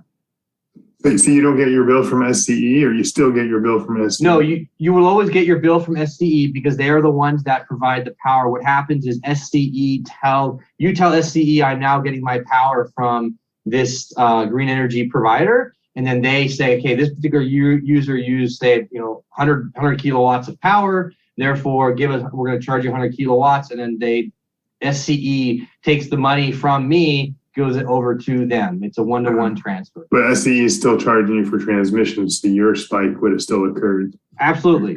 On a generation bill, roughly speaking, only a third of the power of the generation of your bill is generation. The rest of the costs are transmission, wildfires, insurance, all that. Got it. Thank you. Okay, Councilmember MD. I'm afraid I'm at a pause because I'm agreeing with Nils on this point. And this has nothing to do with the Clean Energy Alliance that he's so against. Just so we're clear, just to make people understand what this is about. It's about changing the net energy metering. And so I think I'm also going to be voting no on this because the League of Women Voters are against this. And there's a big myriad of reasons of why. You can go into the whole explanation of it, but basically solar power with the net metering was meant to make solar power more affordable to be able to have people to install it. But what's happening is there's a big gap from when they produce it and what they're getting paid for. And so they've had to readjust how they're doing the NEMs. This is not going to affect low-income people. Just based on the bit I've read on the League of Women Voters. So I'm going to go ahead and vote no on this as well, because I think this is much more complicated than what the COG is kind of purporting in their recommendation. This is also a weird position for me because I very rarely go against COG recommendations or what they want to do, but I think there's just a lot more information out there that we're not going to sit here and go over all of it tonight. But I'll also be voting no, but not for the same reasons that Nils is saying. Mm-hmm. Okay, Councilmember Lowenstein. Well, not to be critical, Laura, but you and I both campaigned for the school district to have solar. I wonder how this affects the school district in terms of their budget, because they're the largest producer of solar energy in our town. They're grandfathered in. Exactly. That's what I'm understanding is that they're grandfathered in. Anybody that's new is what we're talking about then, correct? Yeah. Okay. I didn't quite catch that. Anybody that's new is grandfathered, is anybody that has been there is grandfathered in. That's what I understand. Yes. Okay. Only for a period of time, Todd. For a period of time? Yeah, there's a time limit on it. Okay. I still don't see why we don't want to encourage the installation of solar. I mean, anything that gets us away from fossil fuels and dependence on foreign sources of fossil fuels is a good thing for our country. So I'm not for this at all in terms of the changing of this. So I'll be voting yes on this. Okay, Councilmember Obaji.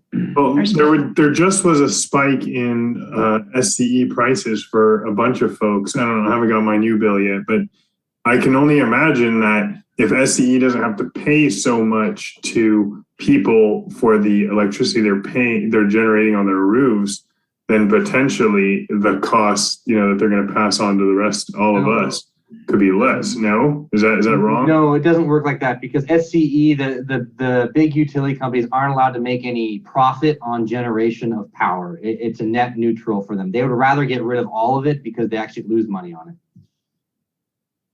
Okay, so it doesn't really impact prices for anybody, despite the fact that it's seemingly impacting the bottom line of a company who's selling. Is that what you're telling me? Yeah, in short. All right, well, I'll probably abstain, but in the event, that's it. Wow, this letter created a lot of discussion and controversy. I'm kind of surprised.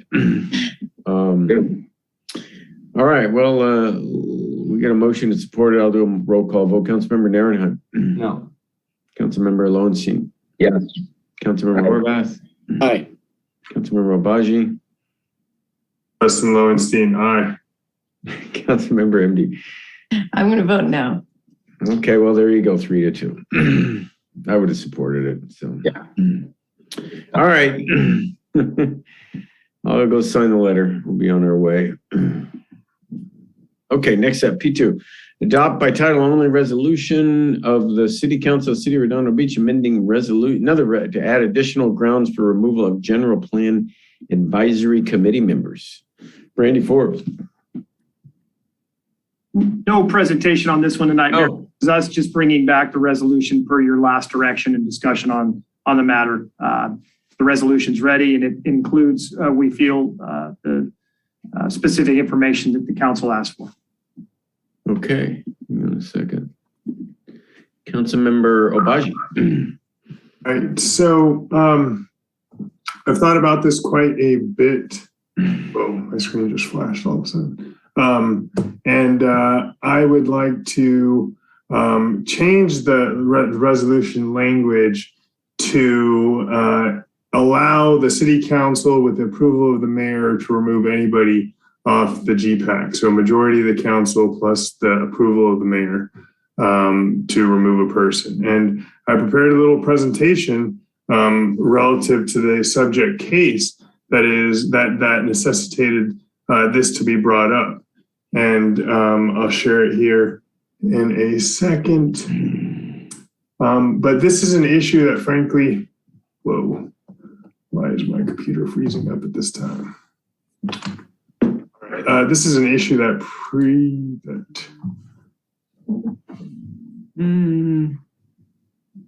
sorry, my mouse just died, so I gotta plug it in.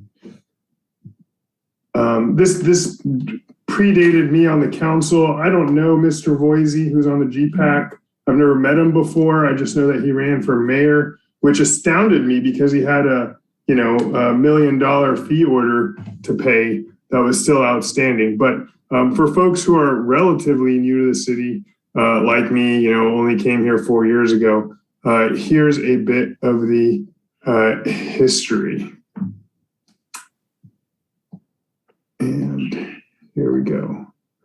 All right.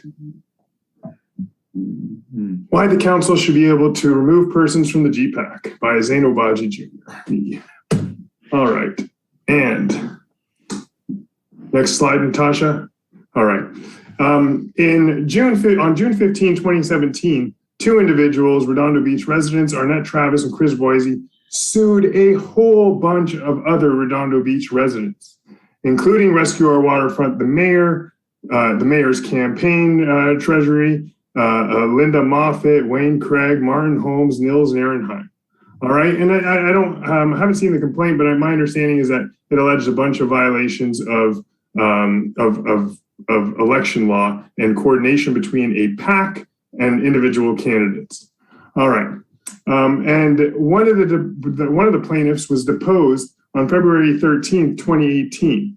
And that was Chris Voisey, the man pictured here with a gavel. Don't know why he's holding that gavel. It's like a prop because I don't think he's been in a position to use a gavel in any official capacity.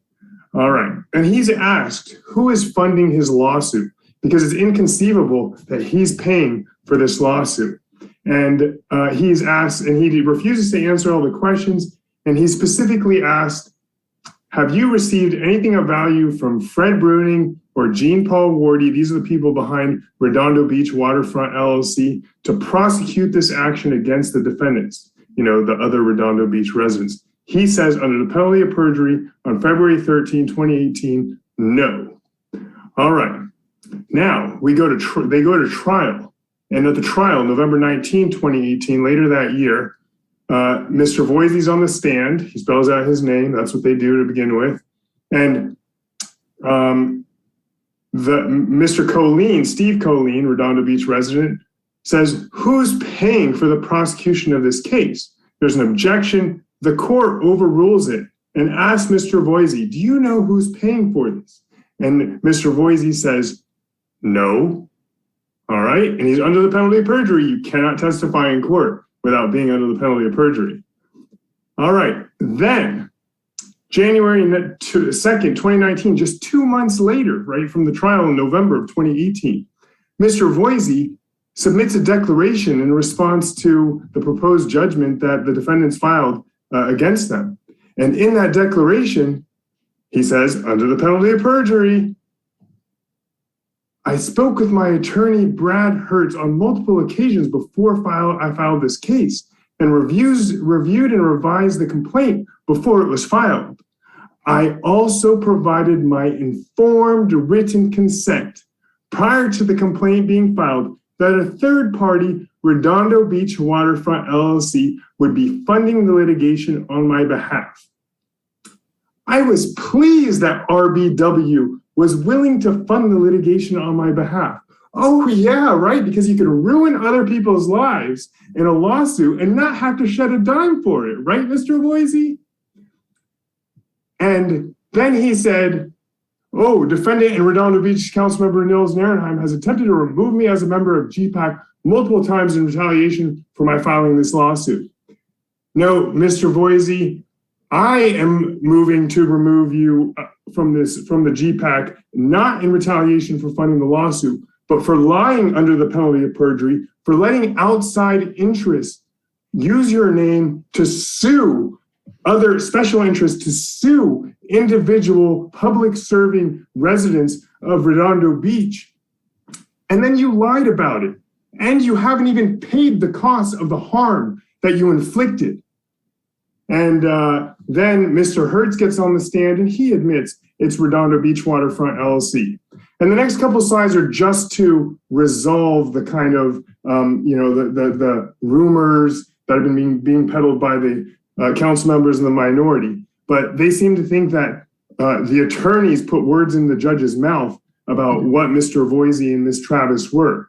But here on November 20th, 2018, during the trial, the court says, Mr. Hertz had said, that's the counsel for the plaintiffs. I forget the exact circumstances, but they contacted me where they referred to me by somebody else who knew of my services. I don't remember, but certainly paying, the court said, they're shills, basically, right? This is the famed, revered Judge Mackey in Department 55. And then later again, in that conversation, Mr. Hertz says, I think that's an insult to call them sham or shill plaintiffs.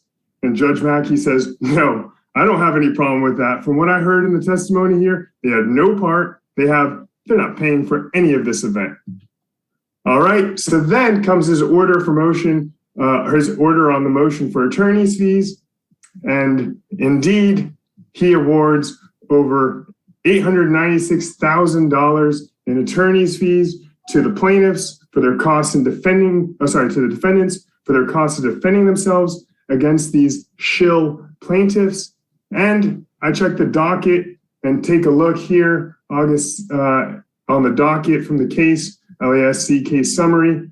There's no satisfaction of the order on the fees. You see no place where there's a satisfaction of judgment filed, but there's an abstract of judgment. So I don't want to make a rule that's going to sit on the books and never be used again.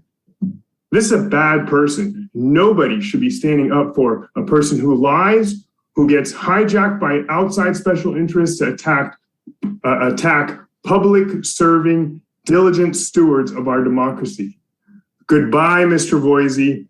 I move to amend the ordinance to allow the city council with the approval of the mayor, a majority of the city council with approval of the mayor, to remove any member of the GPAC. And I dare anybody to stand up for this man. That's it. I will second that one. Thank you very much. Yeah, well, this has been a heck of a ride for myself, Councilmember Narenheim, Wayne Craig, Rescue Our Waterfront, my volunteer treasurer, poor Linda Moffitt, and the legal team that's had to put out a lot of sweat and effort to successfully defend us.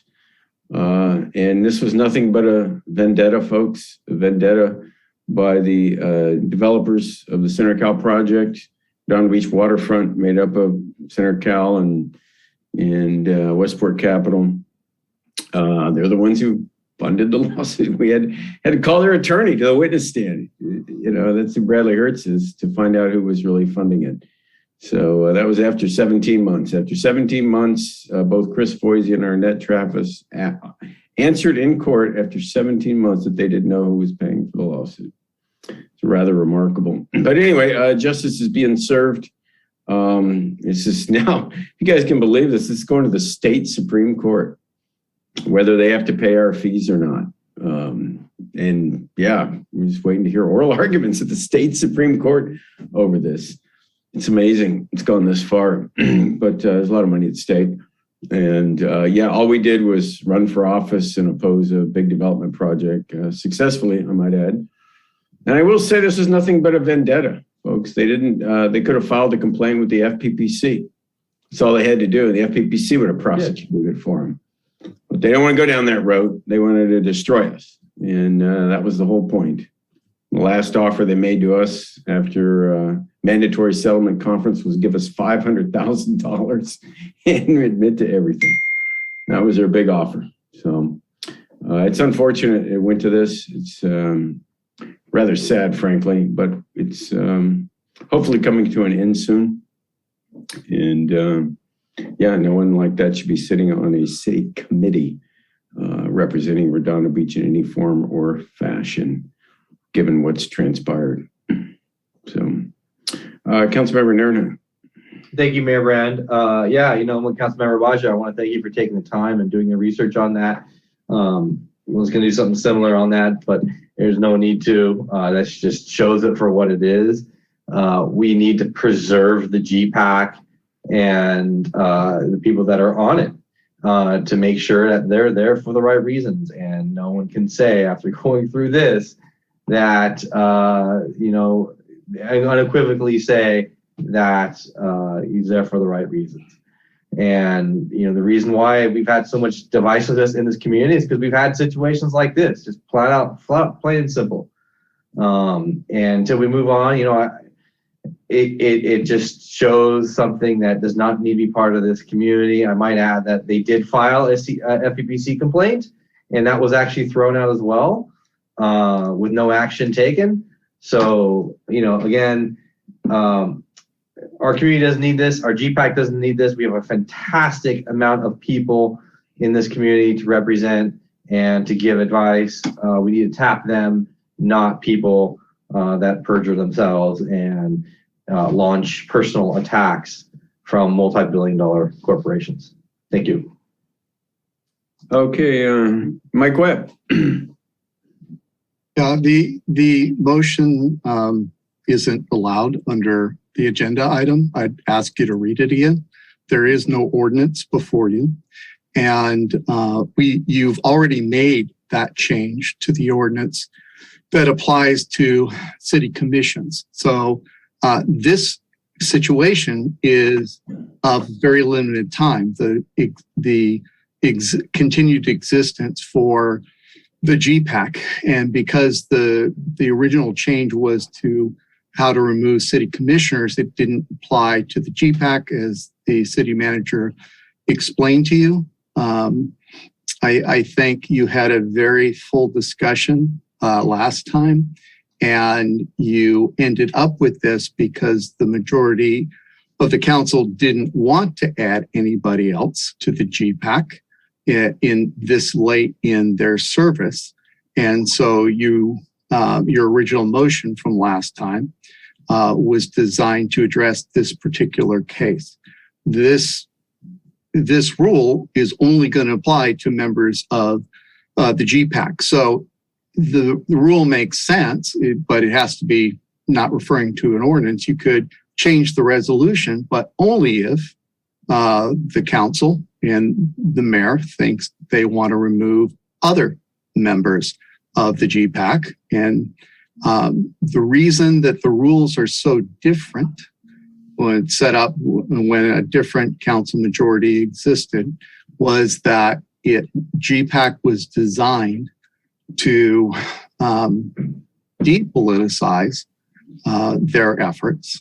And it was based on Mayor Brand, growth and traffic management and traffic committee. And so it was something similar to that. So I just want to make clear, the motion as exists is inappropriate. There is no ordinance. By definition, your original motion should make sense unless the council wants the ability to remove other GPAC members during the limited time that remains on their service. Question for you, Mr. Webb, is then my concern with the language of the ordinance as it currently is stated is that it says a judgment, but in fact, what was rendered in the Superior Court is an order on fees. And so can I tweak the language of the ordinance to say judgment or order on fee order? So two things. One, it's not an ordinance, it's a resolution. Oh, resolution. Sorry. The language exists because that's the exact language you made in passing the motion, and that the majority of the council passed on 3-2. So the language is not ours.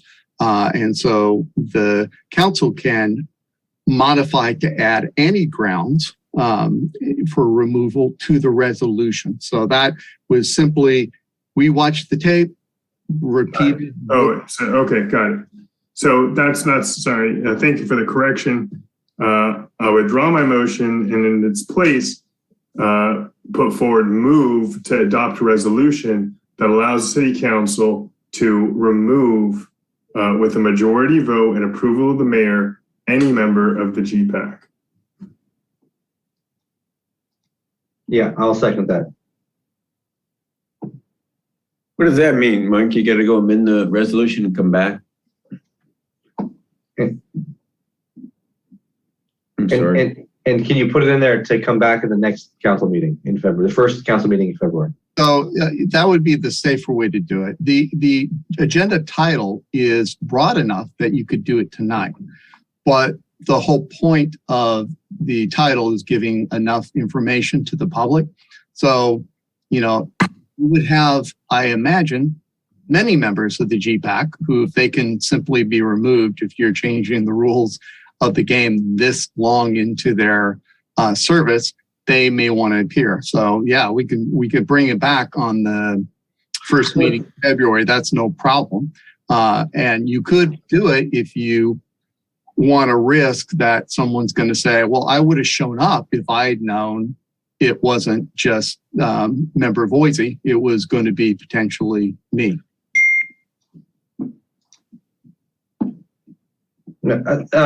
Councilmember, wait, my turn. Okay. Yeah, go ahead, Councilmember Nairn. I say we just change it tonight and then bring back the removal for, in the same motion, we bring back the removal of Chris Voisey on the first meeting in February. So it's only one person. We show our intent. We change it tonight and we show our intent to remove this one person in the first meeting of February. All right. We can do that. I would ask what the purpose of changing the language from Councilmember Obaji's original suggestion, other than having fees, to make it as broad-ended as your commissioner ordinance would be. So if you said to show our intention, well, you could pass the motion that anyone who has an outstanding judgment or judgment for fees, or however you want to change it. Yeah. If you make it can be removed for any person, that may. Isn't the GPAC a commission that will reconvene in 10 years or 20 years?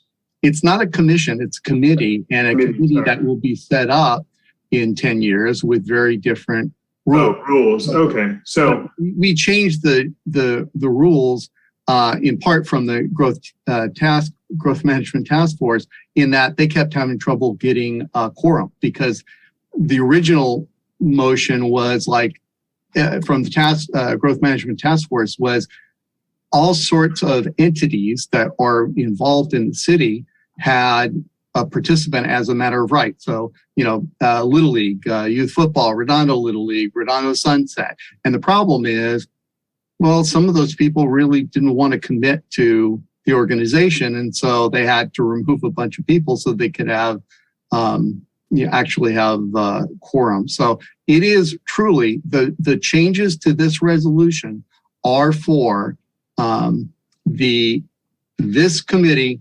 through the end of its service. Got it. Let me interrupt for a second. It's dawned on me, it really should be for cause, because, what if you're in the minority? You should be able to serve on something like this if you're in the minority and not be worried about, majority coming up. But there's some just cause for removing someone, like what you have in front of you. Well, then there you have it. And that's what you're doing, is defining just cause. And you'd still have the ability, if something develops in the future that you believe, it equates to just cause, you can modify it again in the future without sending off all the alarm bells that will certainly occur if you change it to, Right. All right. I have no problem revising my work when it's errant or not perfect until we get it right. So I'll withdraw that motion and make a substitute motion. I think Councilmember Nierenheim had a motion on the floor. Oh, got it. No. I was letting him go for it. Sorry. I just wanted to say those one items. All right. So, and I'll add that. So that the resolution says civil judgment or fee order in excess of 100,000 against the member, and agendize the removal of Mr. Voisey for the first meeting in February from the GPAC. Okay, is there a second to that? I'll second that. All right. I take it that makes sense, Mike. Let's see anything. So, okay. Any public comment? Okay, we have Candace Nafisi. Good evening. My name is Candace Nafisi, and I'm a GPAC committee member. I do want to thank Zane for outlining the PowerPoint that really outlined this very lengthy storyline. It's absolutely insane that the city had to go to this lengths to remove a member like Chris Voisey. I do want to remind you that I'm currently sitting on the GPAC with Sam Pertunian, who moved from the city 4 years ago. You don't have to add people, but can you kindly take a leadership role in removing commissioners who don't serve for the right purpose, have conflicts of interest, or no longer live here? I know several other commissioners who are on the commission right now who shouldn't be there for numerous absences. It's like we're just commissioners who shouldn't be there. So I hope that you guys take a deep look, other than Chris Voisey, at other opportunities to kind of remove people for cause. Thank you so much. I appreciate it. Yeah, thank you. Any more public comment, Eleanor? Okay, so that's it for the Zoom. Go ahead, Vicki, and the e-comment. Submitted by Mark Nelson. GPAC Chair Bureau is a consultant that apparently is also an advocate for clients before the city of Redondo Beach. BCHD's 100+ foot tall, 800,000 square foot proposed development is represented by Bureau at the city of Redondo Beach with a $300,000 no bid BCH contract.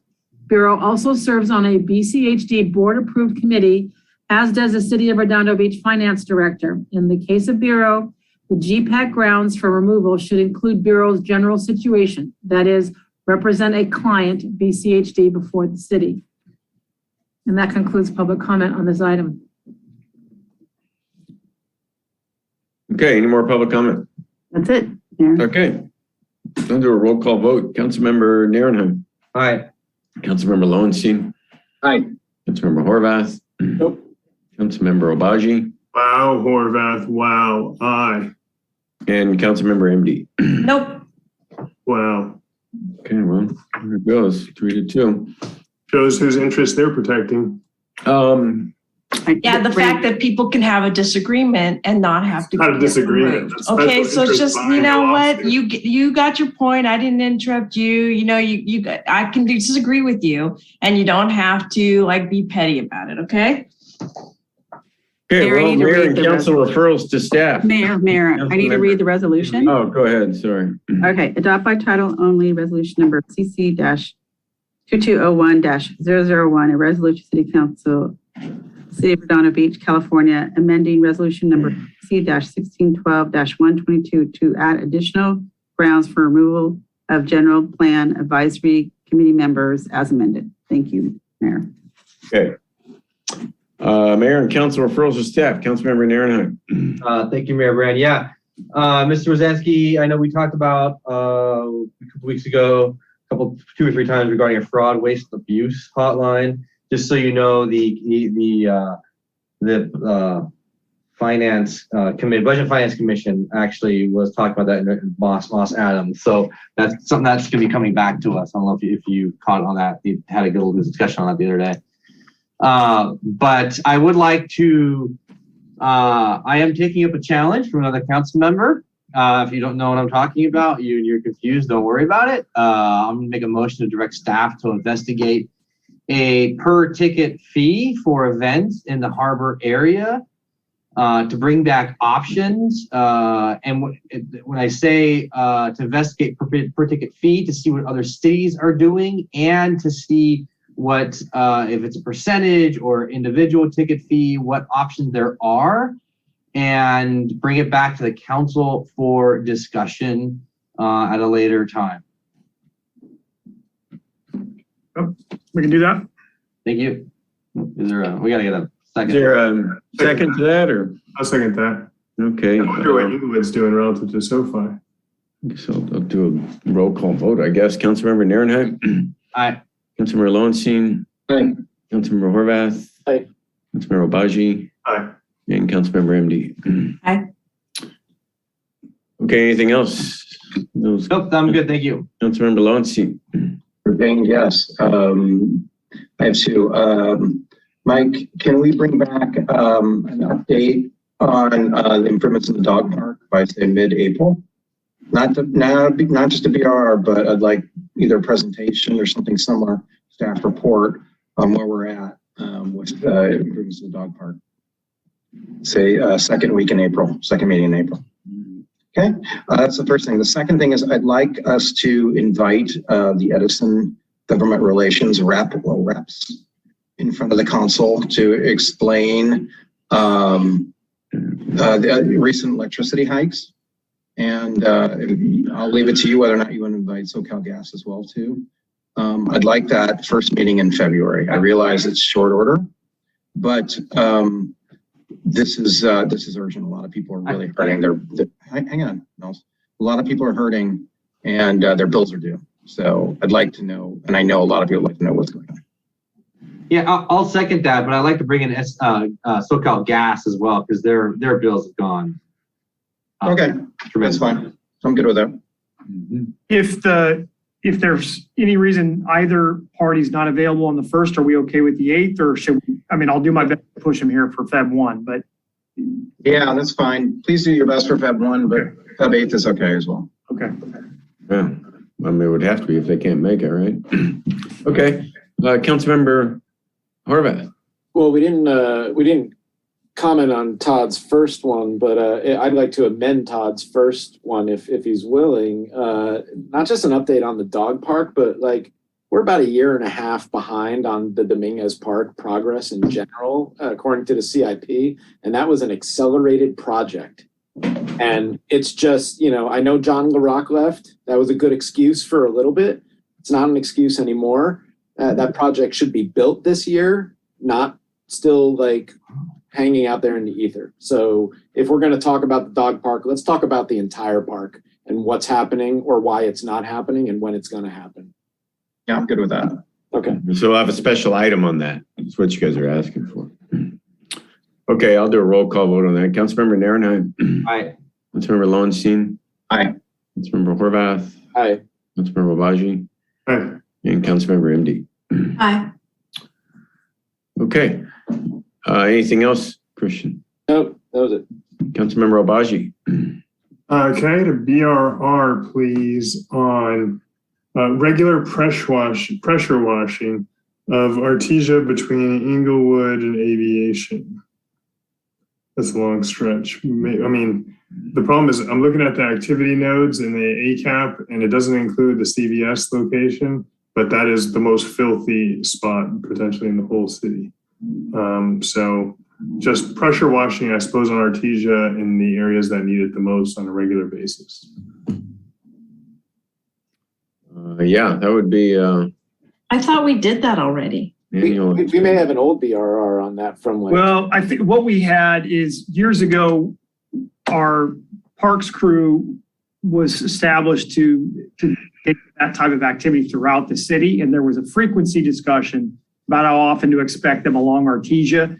I think it would be more specific to bringing on supplemental service sort of dedicated to that area. It's an issue that comes up routinely on the Esplanade as well. So the BRR will cover a couple of things if the council asks that it come back.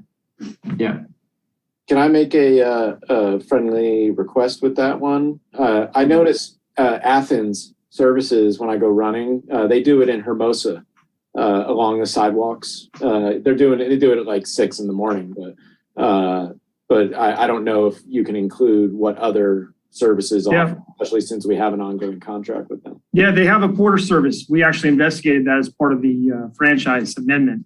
It costs more money, but they're a group that we could receive quotes from on this type of service.